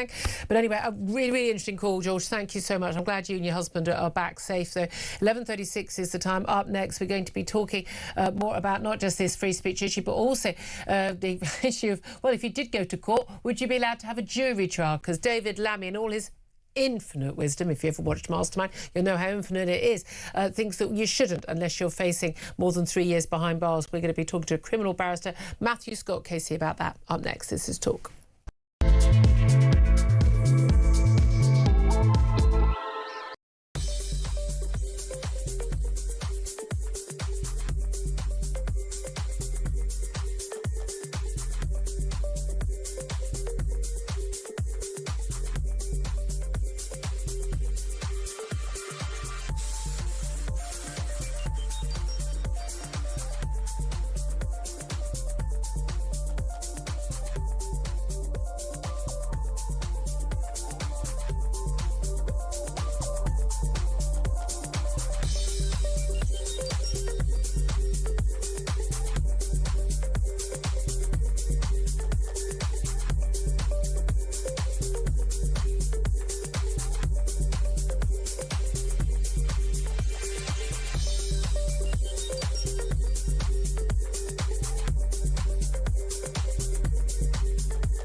across the UK. On DAB+, on your smart speaker, on your smart TV, and on your side. This is Talk. Good morning, welcome back. 11:38 is the time. This is Talk. Let's go straight to my next guest. Matthew Scott is a criminal barrister at Pump Court Chambers and a legal blogger, and plenty on the legal issues to talk about today. Matthew, thanks for joining us. Thank you. We've been talking an awful lot about this freedom of speech and it's posed by this Islamophobia issue. We'll come back to that in just a couple of moments. But first, I do want to talk to you about removing jury trials. We've got a big vote in the House of Commons today. It's the second reading by MPs in the Commons about the proposals for various different criminal justice reforms proposed by the Deputy Prime Minister and Justice Secretary David Lammy. But among them, there's some very sensible ideas there about, improving, getting things through courts quicker. But among them is this idea that we should scrap jury trials for all of cases that don't face a more than 3-year jail sentence. We've seen a letter from a huge number of former judges, retired judges and current lawyers basically saying, warning that this is a terrible idea. 3,200 lawyers and 22 retired judges saying that this is a very, very, very dangerous move and that it shouldn't go ahead. David Lammy says that, look, we've got massive delays in the court system. He says that criminals are walking free because of these delays. So who's right? The 3,000 lawyers and judges are right.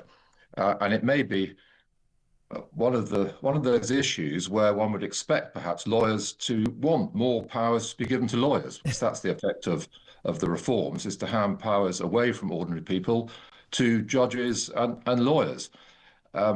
Well, we don't, because we mostly recognise that for most cases, certainly most serious cases, and any case where you're going to get 2 or 3 years in prison is certainly a serious case, juries produce a much fairer result than judges alone. And that's why we're opposed in the main to these proposals. Why did you say that? Why do juries? Again, Magna Carta onwards, you should not have your liberty taken away unless you're judged by your own peers. But why does a jury produce a more fair result? Well, first of all, it's recognised by the population as a whole. Juries are one of the few popular parts of the criminal justice system. Everybody's criticising judges all the time. Generally speaking, people don't criticise juries. They perhaps criticise individual decisions, and certainly juries can get it very badly wrong. But generally speaking, it's one part of the system which actually has the confidence of the public in the way that perhaps others do rather less. Secondly, anybody who has seen trials conducted by single judges will know that whilst there are plenty of very good judges, we see trials of that sort in the magistrates' court when district judges can do trials and can decide guilt or innocence. Equally, there are some very bad judges, and to trust your liberty to a single individual is, in the view of most people in this country, certainly in the view of most lawyers in this country, is extremely dangerous. It's the wisdom of crowds, and I've said before, I did jury duty a couple of years ago, and I found it incredibly, I thought, life-affirming, I would say, in terms of how seriously everyone took it, and the decision that we took, and how we were treated by the court. I was really, really impressed. And this thing is, we've had this argument from David Lammy that it's juries that are somehow holding up the process. Now, I imagine when you're not having to explain to the jury and swear them in and everything, there's a little bit less time being taken on that. But at the end of the day, a court case is still going to have to take place. You're still going to have the prosecution case and the defence case. You're still going to, finish at 4 o'clock because people have got other work to get to and people have to get home, and often they're travelling a long distance to court. That's not going to change. So I still can't work out why he, despite all the evidence which suggests that this would make, 2 or 3% max difference to the backlog of 80,000 cases, why he's still claiming that this is somehow the solution to cutting the court backlog. And in his argument, and the argument we see from a lot of Labour women MPs arguing that this in particular is allowing rapists to walk free because cases are taking 2, 3, 4, 5 years to come to court, and that means that it's impossible for a jury to convict, etc. Why are they still holding on to that argument when there's simply no evidence for it? Well, I think that's the point. There is no evidence, and even Sir Brian Levison in his reports, who recommended something not the same actually as what Lammy is proposing. He was proposing trials with the judge sitting with magistrates, but even Levison accepted that there wasn't very much evidence. He said it was his opinion that this would speed things up, but he accepted that there was very little evidence that it would do so.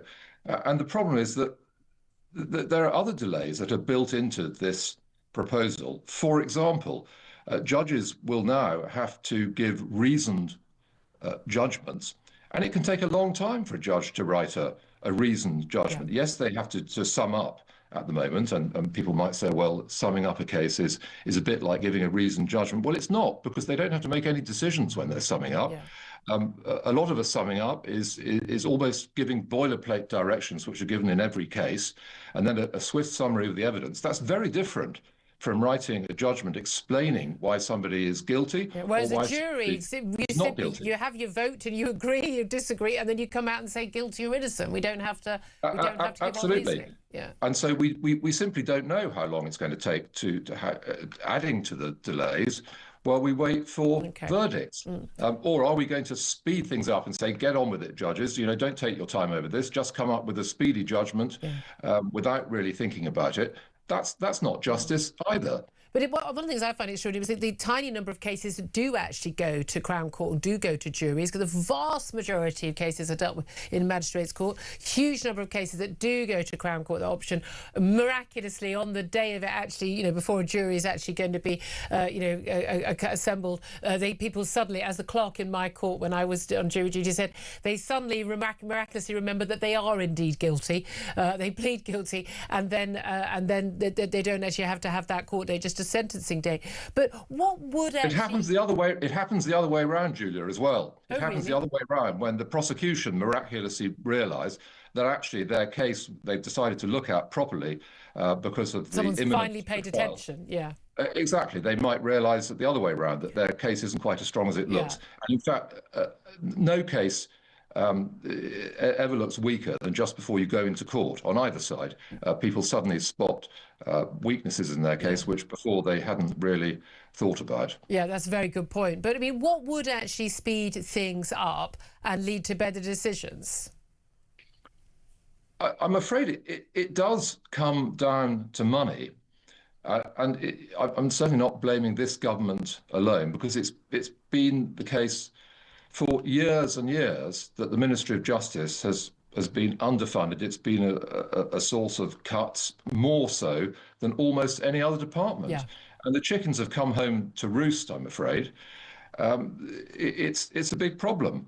But money, I'm afraid, is at the root of the problem. And that is money as in to pay for the lawyers, to pay the judges, hire more people, hire more court clerks, open more courts. And we know that a huge number of courtrooms in courthouses every day, simply there's no one sitting there. So of course there's a delay, because you're not using all the courts. Absolutely, and there's been a bit more money for that.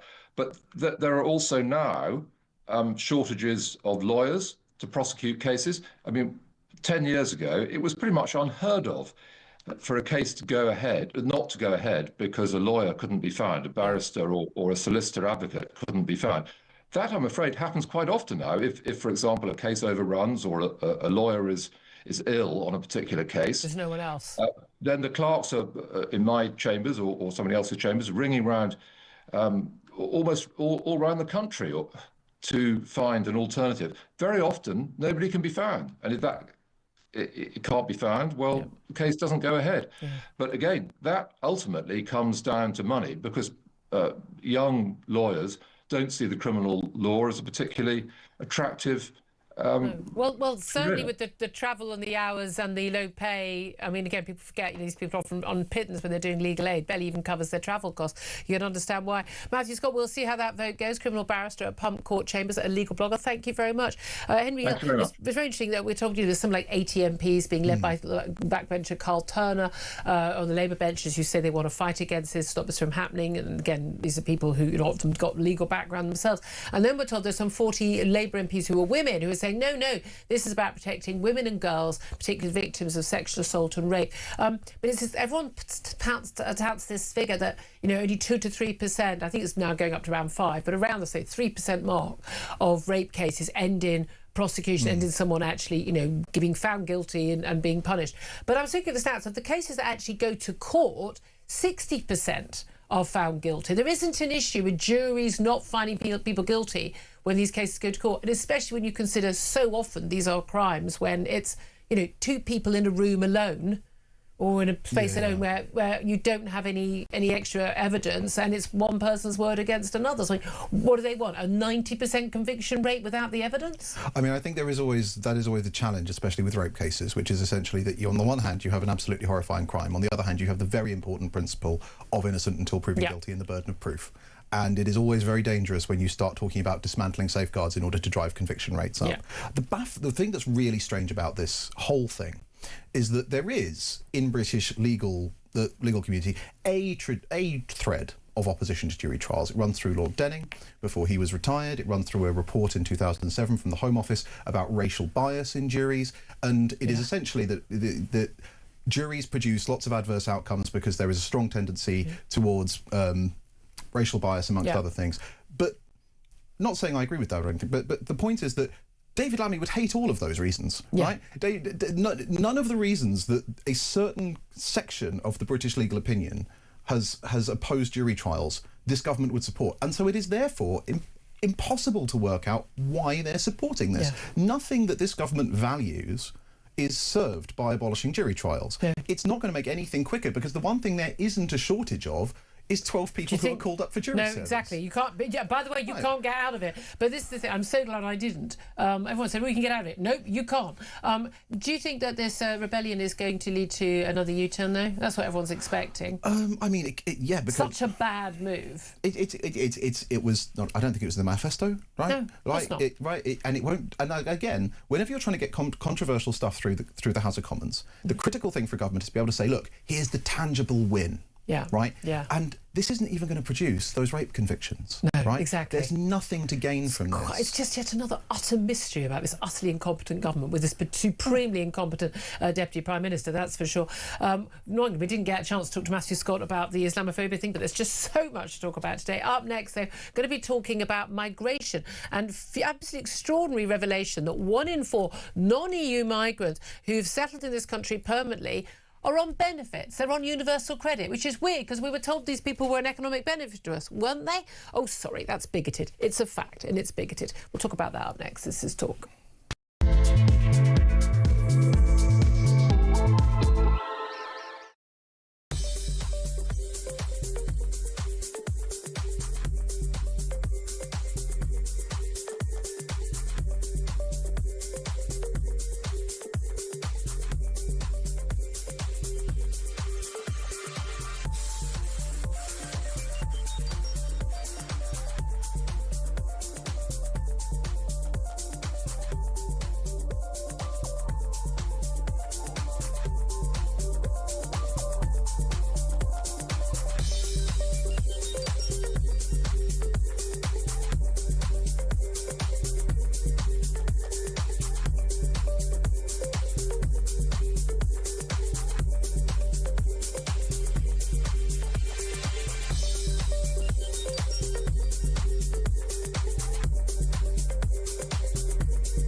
Across the UK, on DAB+, on your smart speaker, on your smart TV, and on your side. This is Talk. Good morning, sorry. Last few moments of the morning. This is Talk. Let's go straight to my next guest. He's Laurie Wastel, Associate Editor at the Daily Skeptic, and joins us to talk about, yet again, more figures on people who come to this country to make their life who are not perhaps an economic benefit to us, Laurie. Thanks for joining us. Good to be here, Julia. It is extraordinary. This is the latest figures that are showing that migrants who are basically, they're non-EU arrivals, they've come here from farther overseas, but have been given permanent leave to remain, permanent settled status. 1 in 4, it's now estimated, are on universal credit, so on benefits, when we've been told again and again that mass migration, all these people, they're coming here and they're contributing and their economy is getting bigger because of them. But I'm not sure how it can be on that basis. No, absolutely. And what we have to put that in context there is that that's actually about twice the rate of British nationals claiming universal credit. So this is an extraordinary number. Of course, yes, we're told that this is economic rocket fuel that is going to benefit our economy in various ways, that they're filling gaps in various sectors of the economy. Yeah. But it's really beginning to look like something of a Ponzi scheme, I'm afraid, Julia, because if you're bringing people in, but then they are not necessarily working and you're having to pay all these benefits out from the native taxpayer base, then how can that possibly be benefiting the fiscal situation in the long term? And so, I mean, that's... Yeah, this is what I think. This has been a debate. You know, and I'll write about this in my column for the Sun, and then we'll have loads of complaints, and I have to prove the figures on the official figures showing, you know, but there is no net economic benefit on average, you know, overall from the mass migration we have seen. But this is something that government after government has been telling us was a benefit, and even when Boris Johnson, you know, put rocket fuel under our net migration figures, one hopes at least he was told or thought that it was going to be an economic benefit to the country. But basically, once you do it per capita, once you know, every extra pound is a benefit, but once you add the number of people, then, you know, actually to the extra money, you realise actually overall we're getting poorer. But do you think the governments, you know, the Home Office, when they hand out these visas and when they give approval to people to stay, do you think they are aware of these figures, or have they just had their heads in the sand as well? I think they certainly have for a very long time. I think increasingly we are sort of making them aware of it by drawing attention to this in so many ways. And it's certainly true that the way that bodies like the OBR and the Treasury have modelled this for a long time have been not really to look at the fiscal impact over the life cycle of these migrants, but merely perhaps the year they arrive, when maybe they aren't getting benefits yet, but they may be later on. So that's something that absolutely needs to be looked at. I mean, we're well told we've got an ageing society. We need to bring people in. Of course, those people will also age. And we'll also come in. But also, again, a lot of those stats have been based on the one person who's got the visa to come and work, even if they're often doing low-paid work. Maybe very vital work, working in the care sector, but nevertheless relatively low-paid work. But of course, if they are bringing in a wife or husband who doesn't work, and they've got 3 or 4 children who are going to school and clearly not working, they are, as a group, not a contributing, net contributing. Absolutely, and that's why it is beginning to look like a Ponzi scheme. I think the government is becoming more aware of this. This is why Shabana Mahmood is talking about restricting the ability of in particular, the recent Boris wave of mass low-skilled migrants to get indefinite leave to remain. And that is very, very important. That's really a looming fiscal disaster, with lots more of these migrants, the 3.8 million or so, let in during that period. And those people would become eligible to apply for leave to remain. And then at that point, they become eligible for the same benefits as if they were British. Quite. Well, we should say it is actually quite likely that many of them will already be finding ways to claim benefits through various sort of Homeless Persons Act and other housing benefits and things like this. So it's not completely true when some lefties will insist that there's sort of no recourse to public funds. Nevertheless, once you get that status of indefinite leave to remain, that does entitle you to a whole basket of goods, frankly. And this is why it's very important for the government to get a grip of this. But the difficulty that Shabana Mahmood, the Home Secretary, is facing at the moment is that there will be a lot of Labour MPs who have a lot of migrants in their constituencies who are going to put a lot of pressure on her over this. So she needs to really hold her nerve here, because it's partly an issue for social cohesion and so on, as we've also heard this week from the government's new announcement about this. But equally, it's a real fiscal problem that is only going to get worse if it's not dealt with. Absolutely. Thank you so much for joining us. Short but sweet, Laurie Wastel from the Daily Skeptic. Thank you for that. I mean, Henry Hill, Look, the Tories didn't get on top of this for years, promising every single election. No government has been elected promising to, to get upping immigration. The facts are out there. People are openly discussing it. The net financial hit we're taking. Is there any hope at all that Labour are getting on top of this? Because I would give that a big fat 0% chance. I mean, Shabana Mahmood is trying. I think this is one of the ones where essentially the Labour Party's internal dynamics just will not allow it to move quickly enough. Yeah, I don't even think there's the will to do it. I really, really don't. Labour backbenchers aren't going to agree to it. No. I think Shabana Mahmood talks a good game. At the end of the day, talking a good game ain't going to make a difference to how many taxes we're paying or to social cohesion, by the way. So much more to come. Do stay tuned. This is Talk.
Across the UK, on DAB+, on your smart speaker, on your smart TV, and on your side.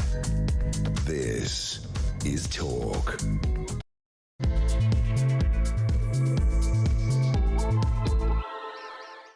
A very, very good afternoon to you. 2 minutes past 12 is the time. I'm Julia Hartley-Brewer, and this is Talk. We are the home of common sense. Thank you, as always, for your company. Whether you're listening on DAB+ radio, or on your smart speaker, watching on YouTube, or your connected device, thank you so much for joining us. If you've missed anything from the show, rip-roaring, fat-packed show, barely getting time to cover all the topics we want to cover, you can go to my YouTube page, The Julia Hartley-Brewer Show. Hit subscribe, and you never have to miss a thing. Coming up, we are going to be talking with some top guests in this hour. The latest on the Iran war. We're also going to be talking about MPs last night in the Commons are rejecting an Australia-style ban on social media for under 16. We'll take more of your calls. Lots coming in on that Islamophobia definition and the anti-Muslim hostility czar, and plenty more besides. Delighted to say, still joining me in the studio is journalist and political commentator Henry Hill. Good afternoon once again to you. I do just give you the numbers to get in touch if you want to get in touch to give us your thoughts, in particular on, as we're going to be discussing with our next guest, the latest on the Iran war. Donald Trump, the US president, saying it's going to end very soon, and then said, we've won, but we haven't won enough. And what that means, particularly for things like oil prices and inflation for this country. This, of course, as the Chancellor Rachel Reeves yesterday promised there would be some help as household bills threaten to rise. Of course, we end up paying for that help, by the way. It's all going to come on taxes. But what's your reaction to that? Plus, a lot of you getting in touch about Labour's new Islamophobia definition and the appointment of an anti-Muslim hostility czar. Will that threaten our freedom of speech? Tell us why it will. Tell us why it won't. Give us a call, 0344 499 1000. Text the word talk and your message to 87222.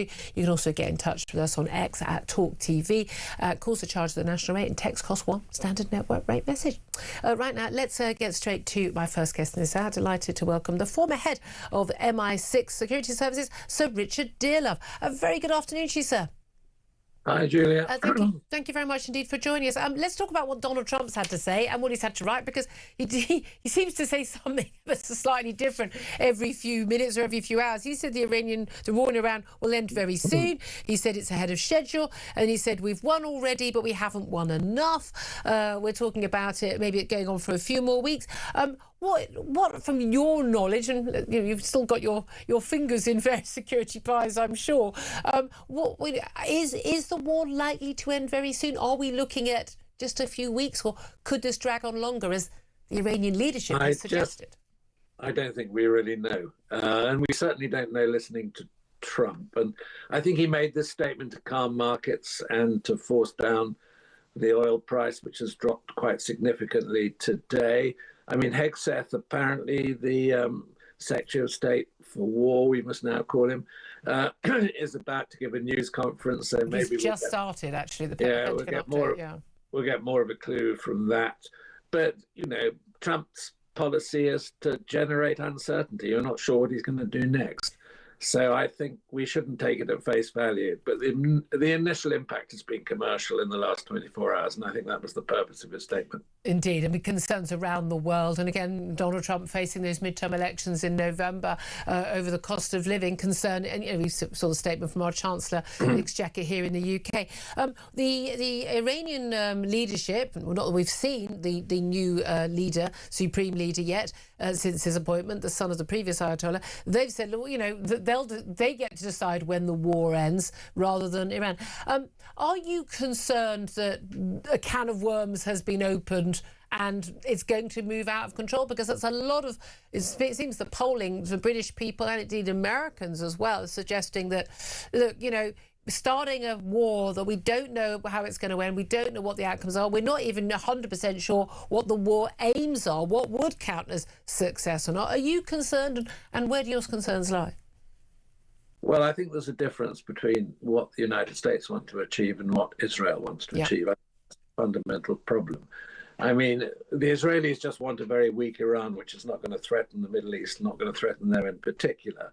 So they're looking at degrading the military capability, the economy, the oil, and putting Iran in a very weak and difficult position. I think the American objective, ideally, would be to see a different sort of regime.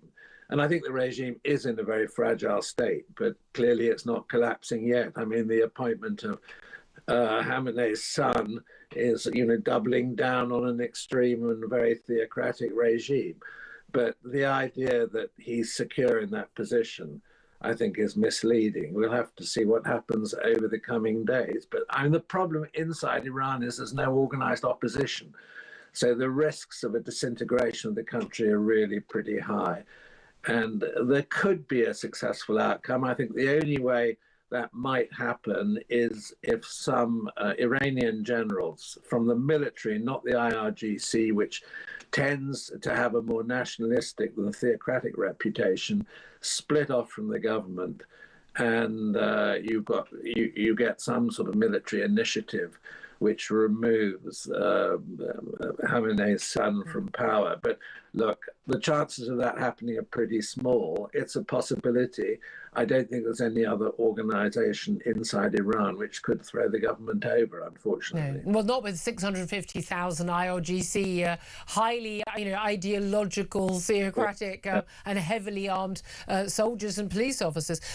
Do you think, I know you'll have done many an interview over the last week or so, but do you think that Donald Trump and the Israelis were right to launch these attacks on Iran? Will this make the Middle East, will this make the world a safer place?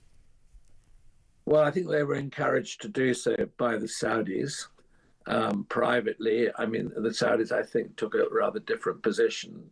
Maybe now they're all beginning to rethink what's happened because there was no quick, as it were, exit for this dreadful Iranian regime. The key question is, have they opened a can of worms which is going to get worse and worse, or have they achieved a strategic change? Look, we just don't know the answer to that yet.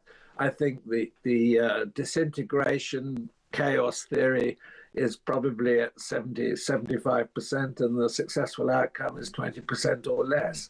But the next few days will be rather crucial. Yeah. And clearly the Iranian position is to try to outweight the US, where the war is very unpopular, close the Straits of Hormuz, cause as much chaos as possible, and basically see what happens next. Well, indeed, and we'd seen that, Carson. You said that probably the focus for Donald Trump's remarks yesterday was after the oil was at $120 a barrel, gone back down to about $90 a barrel, but that big concern about that economic impact, even that phone call. And what do you make of the phone call with Vladimir Putin? Apparently an hour-long phone call where they discussed, Russian help. Wasn't that nice of Putin to help on those issues? And talking about basically getting rid of some of the sanctions on Russian oil, including the sale of Russian oil by a huge scale to India, which has been ongoing since the invasion of Ukraine and those sanctions across the world. Do you think that actually this is going to play out in perhaps ways that were not predicted by the Americans? Well, it could be, but forcing up the price of oil, one of the main beneficiaries on the international market is going to be Putin with his shadow fleet of tankers. So he gets more revenue from selling or trying to sell Russian energy at a point, when the Middle East tap is being shut down. And I wish Trump wouldn't. Maybe it's an unfortunate, if I say play footsie with Putin, maybe it's more serious than that. But the fact that, he's prepared to consult Putin. I mean, Putin's actually been helping the Iranians with intelligence. So doesn't Trump get the message that this is not a regime which has anything other than a hostile attitude towards the US and let's say, the interests of the West? Well, indeed. I want to come to that, but let me just read you some of the words from Pete Hegseth, the war secretary in the States. He's insisted the war ends at the Trump administration's own choosing. And speaking at this Pentagon briefing, he said Iran's neighbours, and in some cases former allies in the Gulf, have abandoned them. Their proxies, Hezbollah, the Houthis and Hamas, are either broken, ineffective or on the sidelines. Iran stands alone and they are badly losing. On day 10 of Operation Epic Fury, we are winning with an overwhelming and unrelenting focus on our objectives, which are the same as the day I gave my first briefing here. And he says, we will not relent until the enemy is totally and decisively defeated. We do so on our timeline and at our own choosing. We're talking about things that kind of seems to be going further than what was initially said by Donald Trump. But look, you can win militarily and lose politically. Yeah. And there are many examples of that. If you go back, let's say, France's war in Algeria, for those who are historians. And I think the risk here is that you get a military victory, but you do not get a beneficial political outcome. And I think, we're on the cusp of that dilemma, and I'm not sure which way it's going to go. I'm not a prophet, I'm not a guru. You can observe the facts and try to guess what's going to happen. I think we all hope for a good outcome, but at the moment that looks parlous. Was the Prime Minister of Great Britain, Sir Keir Starmer, was he right to basically stay out of this, refuse permission of Diego Garcia base, and just basically not get involved for whatever reasons, the disputes within the cabinet or whatever was going on? Was that the right decision in the end, do you think? Definitely not. It was a strategic mistake. Why? Because the UK security is fundamentally tied to our relationship with the United States of America.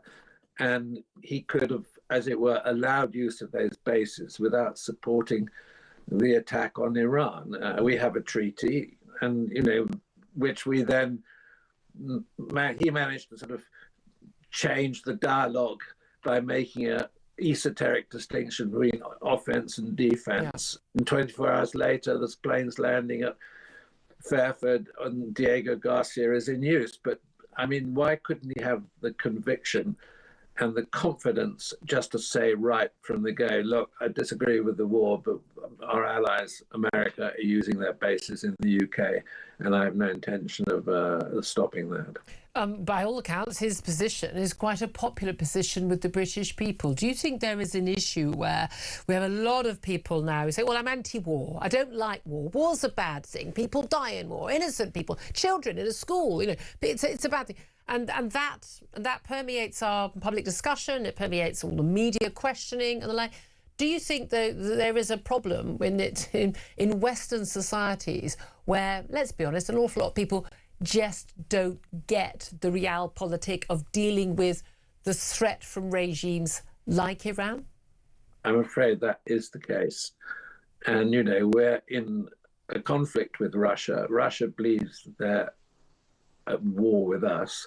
We have a grey warfare. It seems distant, but actually it's not. And I can understand the moral objection to the attack on Iran. But on the other hand, you know, this was one of the most brutal and ghastly regimes the world has seen in recent times. And, you know, maybe the outcome in time will be beneficial. But I think there is a sort of resistance. We've got used, you know, to a prolonged period of peace. We've run down our armed forces. We don't have conscription any longer. And a lot of people just do not understand the geopolitics of our situation and the threats to this nation and the fact that the world is changing. It's becoming a much more dangerous place. And, you know, we need to get our act together and to think carefully about what our strategic interests are. How much damage has been done to Britain's reputation by the fact that we don't have a ship in our port in Bahrain, we didn't have a frigate in the Middle East, sorry, in the Mediterranean. HMS Dragon is finally, apparently in a few days' time, going to be ready to go out. It's going to take a week to get there. We've had the French basically having to defend our military base in Cyprus. The French are sending a whole string of warships out to try and protect the Strait of Hormuz. Have we rather undermined our position on the world stage by our absolute lack of battle readiness?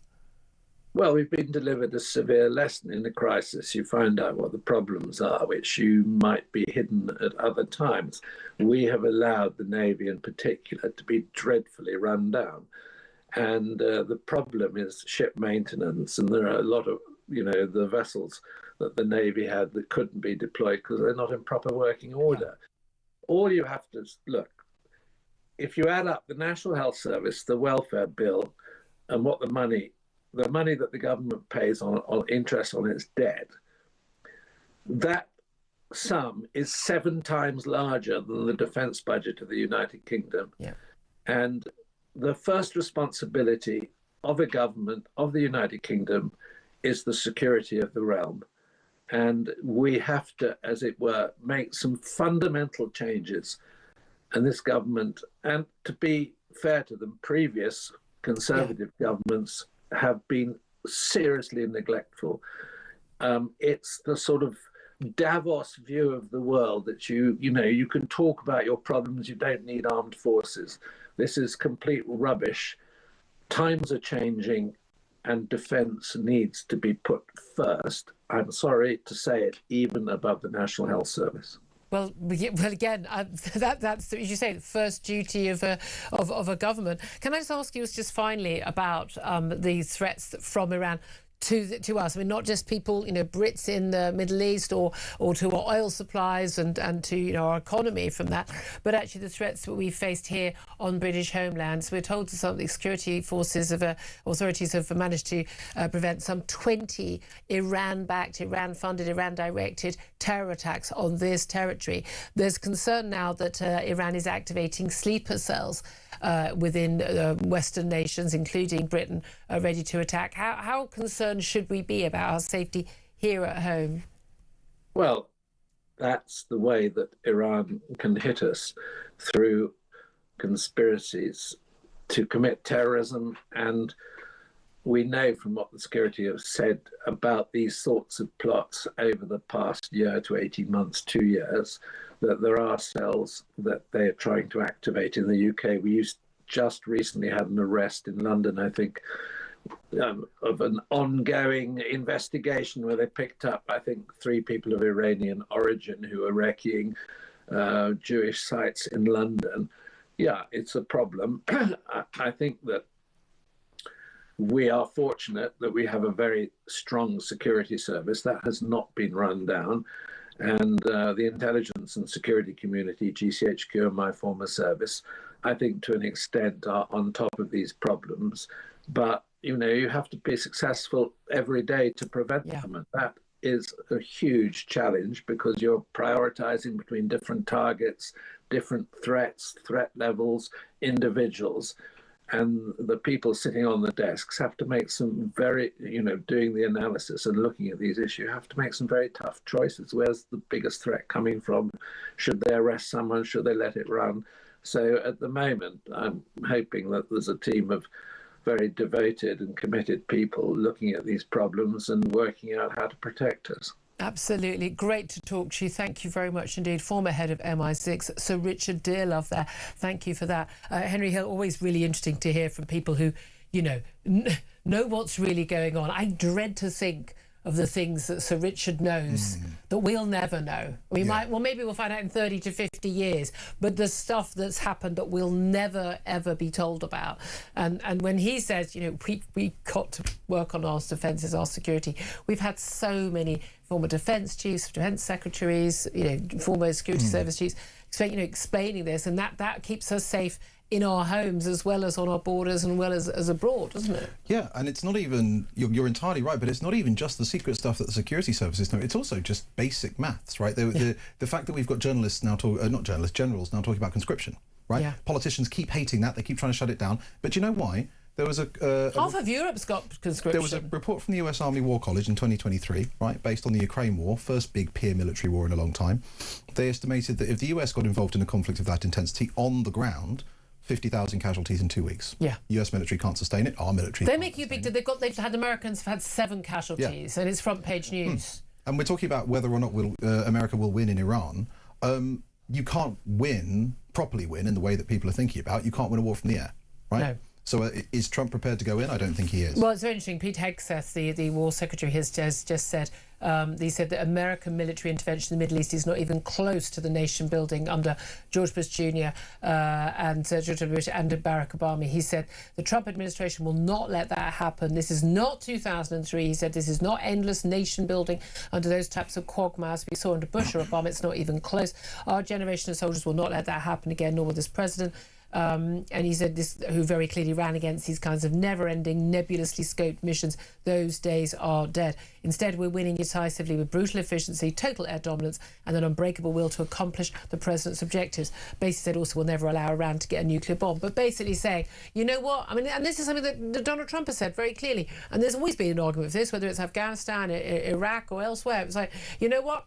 I mean, so in Venezuela. Don't really care about your people. Don't really care how you treat the people of Iran or Venezuela or anywhere else. If you become a problem for us, we're going to take you out. And you can put in whoever you want, but if they become a problem for us, we're going to take you out. And that is, you know, that is proper flexing of the arms. We're not going to bring in democracy. We're not going to, you know, try and make you in our likeness. We don't care about, I mean, you could argue that morally, you know, should you care? Maybe, you know, I think Iran, you've got a better chance of bringing in democracy than you have in Iraq. I mean, it's very highly educated, sophisticated, secular.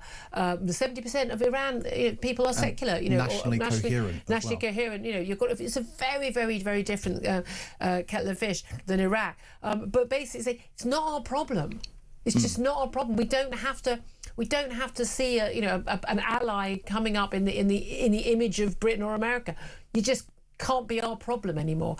And I've got to be honest with you, I kind of like that approach. I mean, it's much more like what happened during the Cold War, right? Which is that you would have often both Cold War parties, but America kind of infamously would get involved in other countries, and the goal was not to turn it into a new America. Not to help the people of that country. It was very often that you put in a military junta or something, right? But the whole point was it was a very narrow national security interpretation, and whatever you think of that ethically, it is a much more achievable objective than we're going to turn Afghanistan into the most progressive democracy on earth. and then police it forevermore. I'd love to hear your thoughts on all this. Give us a call. 12:23 is the time. 0344 499 1000. Got lots of texts and tweets and messages I want to get to, but I'd love to hear your thoughts on everything. So Richard Dearlove I've had to say, what Pete Hegseth, the US War Secretary, just ridiculous War Secretary. We used to have one. We used to have during the war. No, but for a very long time. Was it still called? Okay. That's what your job Ministry of Defence is a war is a tool of euphemism. diplomacy as part, which is to defend your country. But anyway, I'd love to hear your thoughts on that, and also, of course, lots of your calls still coming in about Islamophobia and this new threat. This new threat to freedom of speech, apparently, which we are worried about from the anti-Muslim hostility czar and all these measures, which again, not crimes, just like non-crime hate incidents, and yet 60 people a day have been arrested in recent years for non-crime hate incidents. Not quite sure how you can get arrested for something that's not a crime, but I have a funny feeling we're going to see a lot of people getting arrested for apparently anti-Muslim hostility. What does hostility even mean? I'd love to hear your thoughts on that. 0344 499 1000 is the number to call. This is Talk.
Across the UK, on DAB+, on your smart speaker, on your smart TV, and on your side.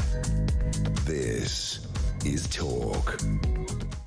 This is Talk, the home of common sense. To me, Julia Hartley-Brewer. 12:27 is the time. Just to bring you up to date on what has been said by Pete Hegseth. He's the US Secretary of War. He's been talking about how this is not a nation-building exercise. It's not Iraq or Afghanistan and Bush or Obama. This hostility in Iran is all about basically, just stopping Iran being a threat, getting nuclear weapons and the like. He said they will never allow Iran a nuclear bomb, and he's also said that basically this war will end at the Trump administration's own choosing, the Iranian leadership having said, I think we get a say in this as well, which of course they do. Your thoughts on this? You've been getting in touch. Paul says, I fear a global superpower will not change its plans because Brits have to pay more for butter down the shop. This is true, but I'd like to point out, let's point out that Trump will change his plans when it's affecting Americans and what they're having to pay. Jamie says, if only we had a British government to protect us. Teflon Don says, Neil is a proven liar. He's lying, says Jimmy, just wants to calm fear in the oil markets. Yeah, there's no doubt at all. The statement he made yesterday in the phone call with Putin was about that. I haven't got a problem with that. I mean, part of warfare now is not just drones and missiles and bombs. It is economic warfare. It's the price of oil. It's everything else. Kevin says, I present the Ukraine war as evidence for Donald Trump's ability to end wars. That was a 24-hour job, didn't happen. He has no plans, says Fred. He's a complete lunatic. Gary says, Starmer is pathetic. I back Trump. Teach those terrorists a lesson in the name of all the innocent people that they have slaughtered. Trump, says Adrian, isn't in the driving seat. The war will end when Iran wants it to. What do you say to all of that, Henry Hill? I mean, the war will end when Iran wants it to. I suppose what the previous guest mentioned is the most interesting thing, which is that unless America is willing to go in on the ground, then ultimately that isn't the idea that it will only end when Iran decides it will is entirely correct, because you can't end a war from the air unless the opponent. Well, can you if you're totally and utterly taken away Iran's capability to send missiles and drones to its right? This is actually been a problem throughout history. No, right? do they need to surrender? They just basically you can no longer wage war against your Middle East neighbours. But so the difficulty with that is that yes, you can do that to Iran's conventional capacity, right? You can do it to its big missiles and all the rest of it. But the drones. Actually, this is the drones have been such a game changer, haven't they? This is the problem. This is the same with the Houthis. Actually, manufacturing drones can be done very cheaply in all sorts of decentralized locations. They can be moved quietly. They can be launched and piloted without the kind of big infrastructure which you need to mount a conventional campaign, which America can demolish without setting foot in Iran, right? And actually, given, as you've mentioned, the IRGC, hundreds of thousands of fanatical fighters, what is needed if America's not going to go in, and frankly, even if it is what the previous guest mentioned, which is for some faction of the Iranian regime, probably the military, the conventional military, to turn against the Islamic Republic. Now, a few days ago, there were a few interesting signs that bits of this might be happening. There was evidence that the regular army was refusing orders from the IRGC in places and refusing to come out of barracks. But without that... People need to know it's safe. I mean, I've got to be honest with you. I'm a bit of a stroppy old thing. I'm not sure I'd be on the streets of Iran, even in January, trying to end the government when you know you're likely to get machine gunned to death. Simple as that. Lots of you getting in touch also about this government's new Islamophobia definition and the anti-Muslim hostilities. I think rather embarrassing. We did actually write in our question, anti-Muslim czar. It's not that. It's anti-Muslim hostilities czar. Do feel we need to stress that. Whether this is a threat to freedom of speech. Jane says, of course it threatens free speech. It's meant to. Interesting point. That's the whole point of it. We've already seen the gradual Islamification of the UK, and we know how that ends. Look at Iran before the 79 revolution. Kevin says Starmer unashamedly seeks support for this from this 7th century religion that routinely stones women to death in the name of Allah. He then wonders why we object to his insane plan to outlaw any criticism of Islam via his new definition of Islamophobia. Yeah, see, I think you have the right to criticise any religion. I mean, I brought up, The Life of Brian was, the ultimate film of my generation. You should be able to criticise any religion, any religious beliefs. I think religious clothing, religious views, and I think people who use their religion as a justification for any actions. I think all of those things are absolutely should be up for debate. Tim says we already have laws that encompass hatred and harassment. Islam needs to bow to Western liberal values in the West, not the other way around. I agree with that. I really do. People say Islam is incompatible with the West. I think Islam, as followed, and the strictest interpretation, is absolutely incompatible in terms of liberal values of equality and freedom of choice, who you marry, how you have faith, and how you and whether you leave your faith or not. Absolutely. I mean, if you want to live in the West and you want to live in Britain, those are the laws. No Sharia law, no, that's it. Again, I don't even know why that's up for debate. Eric says this government exists to repress, control, and remove all freedoms. Those who follow Islam will be the only ones to have freedoms, or the men at least. The women, not so much. A lot of anger out there, Henry. Yeah, and perfectly understandably for all the reasons that we've discussed over the last couple of hours. People rightfully, especially in a society, in a state that considers itself to be liberal, they expect equality under the law, right? And you and your old-fashioned ideas. And they expect the ability to criticise, and including criticise offensively, it's important to say, religions. Right? Yeah. A religion is not a... You're allowed to mock. Right. The Catholic Church is mocked all the time, right? Nobody seems to think it's outrageous to make offensive, quote-unquote, again, scare quotes for the listeners, about Christians, right? The Book of Mormon, I don't imagine that the Mormon Church particularly likes the Book of Mormon. It's a massive smash hit stage play, right? And it is important that you protect the right of people to do that about Islam as well. And I think that the critical thing to stress is, because we often talk about, the lots of things about Islam that are outrageous, but real free speech is that you have to be able to at least say things that, other people don't like. Yeah, Exactly. Absolutely. Well, we're going to go to a break in a couple of moments. We're going to talk to our next guest, his former British ambassador to Iran, Sir Richard Dalton. First up, though, we're giving you the chance to win 2 hospitality tickets to the British Grand Prix on Sunday, the 5th of July. That's with the full Racing Green trackside experience. This is the ultimate setup for a race day. You get exclusive grandstand seats at the Loop and Village Corners, plus inner track access to watch the drivers arriving at the paddock, access to the hospitality shuttle bus for easy on-site transport, racing simulators, live music between sessions, all-day street food and an open bar. Listen up to find out how you could be in with a chance to win. For your chance to win, text TALK to 83338. Text costs £2.50 plus your standard network rate. Or call 0343 418 7260. Lines close 20th of March 2026 at 4 p.m. That's when you need to answer your phone if it rings. 18 plus UK residents only. This is a network promotion. Full T's and C's at talk.tv/win. So for your chance to win, text TALK to 83338 now. Yep, that's the perfect Silverstone race day experience for any F1 fan, so don't miss out. We're going to take a quick break. Up next, more on Iran. This is Talk.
Across the UK, on DAB+, on your smart speaker, on your smart TV, and on your side.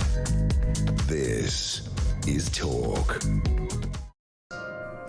Good afternoon. Welcome back to the show. 12:36 is the time. I'm Julia Hartley-Brewer. Still with me, political commentator and journalist Henry Hill. Delighted to be joined right now by the former British ambassador to Iran from 2002 to 2006, Sir Richard Dalton. A very good afternoon to you, sir. Thank you. We've had some very esteemed Sir Richards on the show in this hour. Thank you very much for joining us.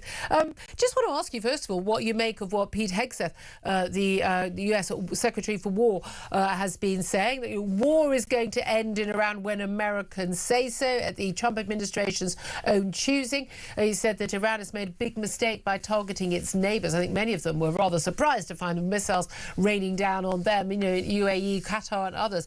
And he said that basically this was not going to be anything like what happened under Bush and Obama, where he said the endless nation building under those types of quagmires we saw under Bush and Obama, not even close. Basically saying, look, this is about not letting Iran get a nuclear war. We're not going to build a nation. We're not going to be putting troops on the ground to, help form that nation. We're basically going to be in and out. What do you make of that?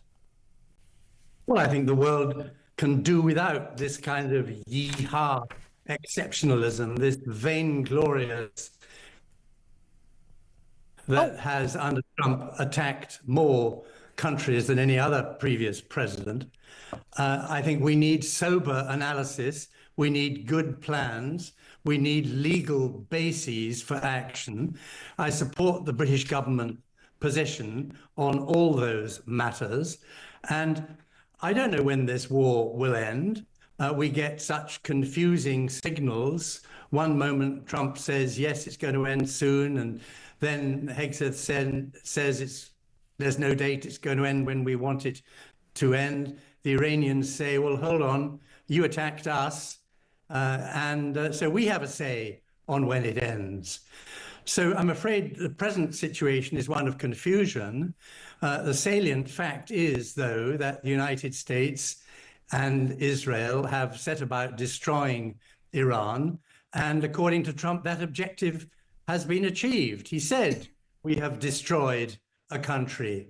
So I think now is the time for all countries who are impacted by this illegal war to get together and demand de-escalation and a ceasefire. Okay. And Britain should be in the forefront of that effort. It's interesting. I mean, you say this is an illegal war. We've had many on the Labour backbenchers and arguing this case. Why on earth do you think this is an illegal war when Iran has declared war on Israel, declared war against America, issued terrorist attacks on in both countries, been funding terror and war aims against both countries for many years? How on earth could defensive actions to prevent that from happening be an illegal war? Well, you're telling lies. Iran has not declared war on the United States. There was no They've pledged the destruction. The Iranian regime has pledged the destruction of America. There was no imminent threat against the United States. Now, I do not believe in pacifism. I do believe that war can be justified, but just the same way we declared that there was no legal basis for Putin's invasion of Ukraine, there is no legal basis. That's for not the same at all. Ukraine was not a threat. Ukraine had not threatened Russia. We know that the Iranian regime, and again, I think we should talk about the Iranian regime rather than Iran. I mean, obviously, I'm sure you're very aware of your expertise, the difference between those things. They've made it very, very clear. Death to America is a bit of a clue, isn't it? Death to Israel. I mean, why should either America, I mean, they were clearly trying to build a nuclear weapon. The threat to Israel as an ally of America was clear. They were not clearly building a nuclear weapon. That is a lie. There has no evidence been produced that that was going to happen. Trump's excuse that there would be a nuclear weapon in a fortnight is a lie. Well, again, I agree with you in terms of how much can we trust what Donald Trump has to say on these things. Israel was certainly very much of the view that we know that it's well documented that Iran has been trying to develop nuclear weapons. They've been in long-term negotiations, long-term dispute with all the International Atomic Energy Authority over being able to actually look at what they're actually doing. Because for some reason, despite being a major oil producer, they're of the view they desperately need to have the uranium developed to a level where far beyond nuclear power capacity and into nuclear weapon capacity. I don't think it's credible to say. You are grossly distorting the evidence. You are out of your depth in considering the detail of this subject. Don't smirk at me like that. I'm not smirking at you. I'm finding it absolutely extraordinary that anyone can even question that. I shall tell you, the International Atomic Agency, in one of its most recent pronouncements, said that it had not detected any evidence of an active nuclear weapons program. Now, yes, they had enriched uranium to a dangerous level. Why? But their policy of not developing a nuclear weapon has been consistently stated. And the allegation, oh, come on. No, but the Iranian Ayatollah stating they're not developing a nuclear weapon, but they've enriched uranium to a point which is way beyond the need for nuclear power. It is only needed for a weaponry. And you think, yep, they're absolutely telling the truth. We were in the middle of an active and successful negotiation to deal with that problem. So, yet again, the United States and Israel have made the security of the world worse by the way they behave. They have done great damage to the nuclear non-proliferation regime, which I believe even talk would endorse in order to reduce the number of countries who have nuclear weapons.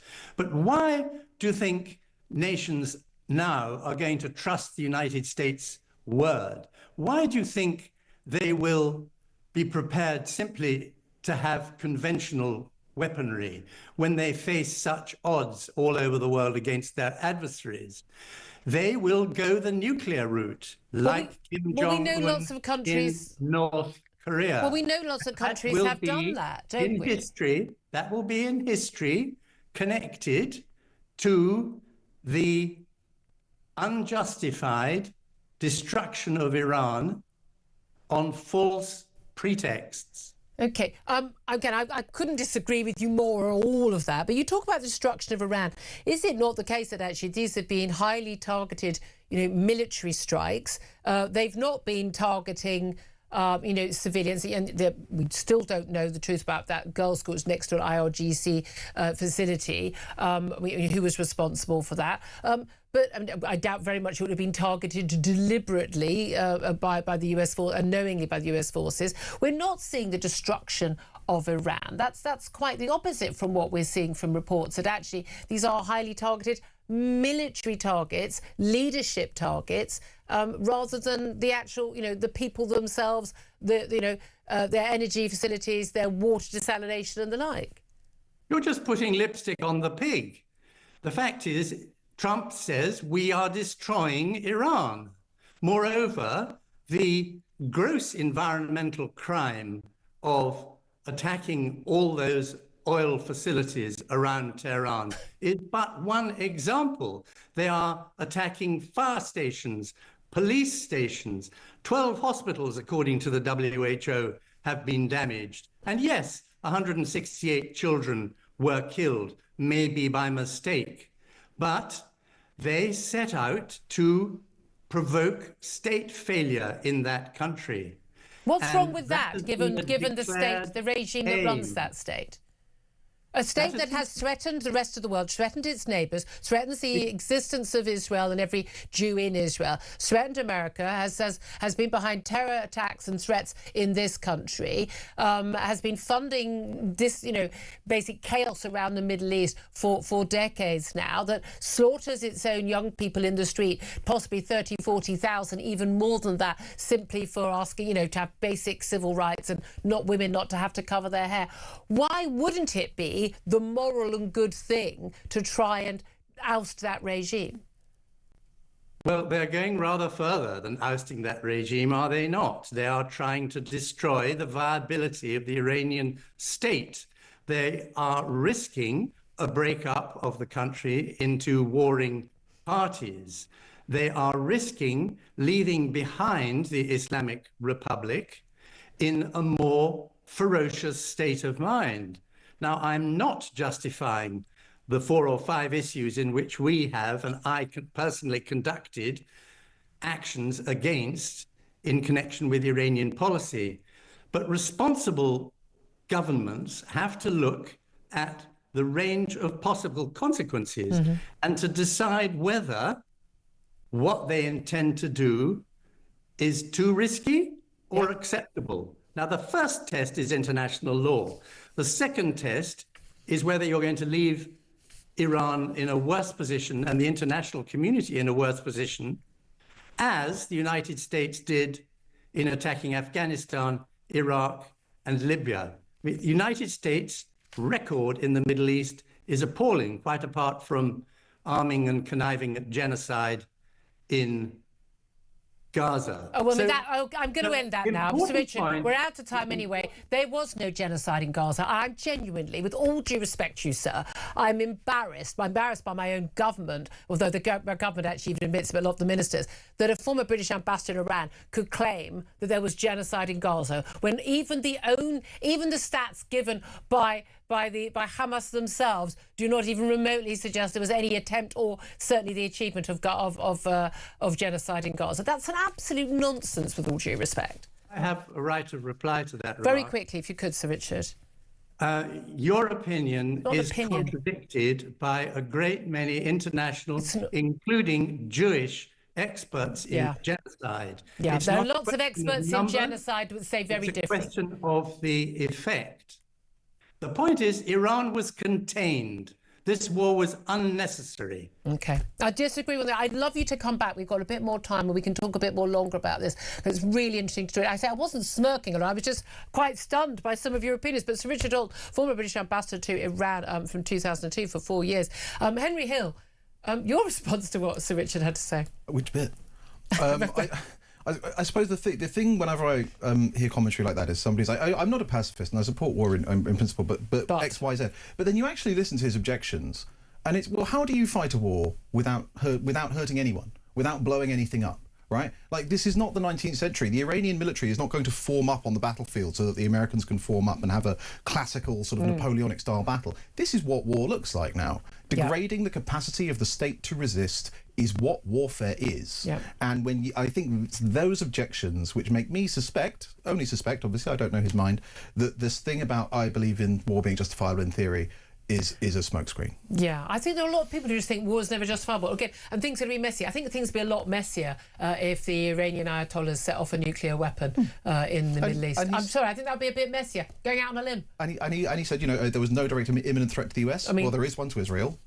Yeah, and America is an Israeli ally. Exactly. 12:49 is the time. Absolutely fascinating conversation. Now, up next, we're going to be talking about MPs voting yesterday to reject plans for a ban on social media for under 16s, which is what's happened in Australia. But should we bring such a ban in? We'll talk to the chairman of the Campaign for Real Education, Chris McGovern, up next. This is Talk.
Across the UK, on DAB+, on your smart speaker, on your smart TV, and on your side. This is Talk. Good afternoon. This is Talk. 12:52 is the time. Let's go straight to my next guest now to talk about, well, MPs voting yesterday to reject an Australia-style ban on social media for under 16s. Chris McGovern is the chairman of the Campaign for Real Education and joins us now. Good afternoon to you, Chris. Good afternoon, Julia. And now, I mean, you and I have discussed this before. Remind our audience that whether, you know, you support what Australia is doing or not.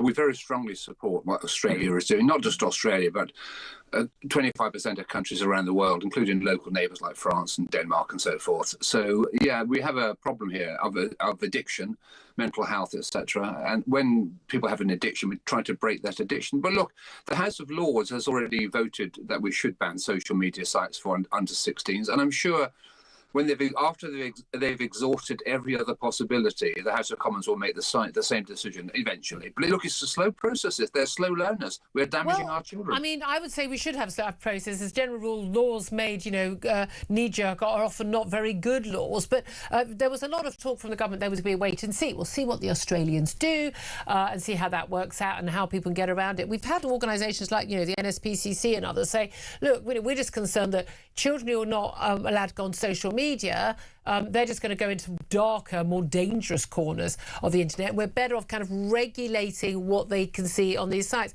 And we've certainly seen this in Australia where, look, kids can get around this stuff much better than their parents could ever, or their teachers could ever understand how they do it. They're using VPNs or the like, and they're able to go on and see stuff that frankly is even more terrifying than the stuff that's going on social media. Isn't it better for us to have more regulation of so you buy a phone for your kid is on social media, that kid's account, and parents need to be much stricter about this. We need some parenting going on, literally, controlling if your kid's account, then the algorithms and all the stuff, they need to be much more tightly controlled. Wouldn't that be a safer way of dealing with this? No, it probably wouldn't work either. Look, we need not? to support. Well, because as you say, children will generally speaking have many children run their parents. Many children, adults these days, I think, are afraid to stand up to their kids. I agree with you.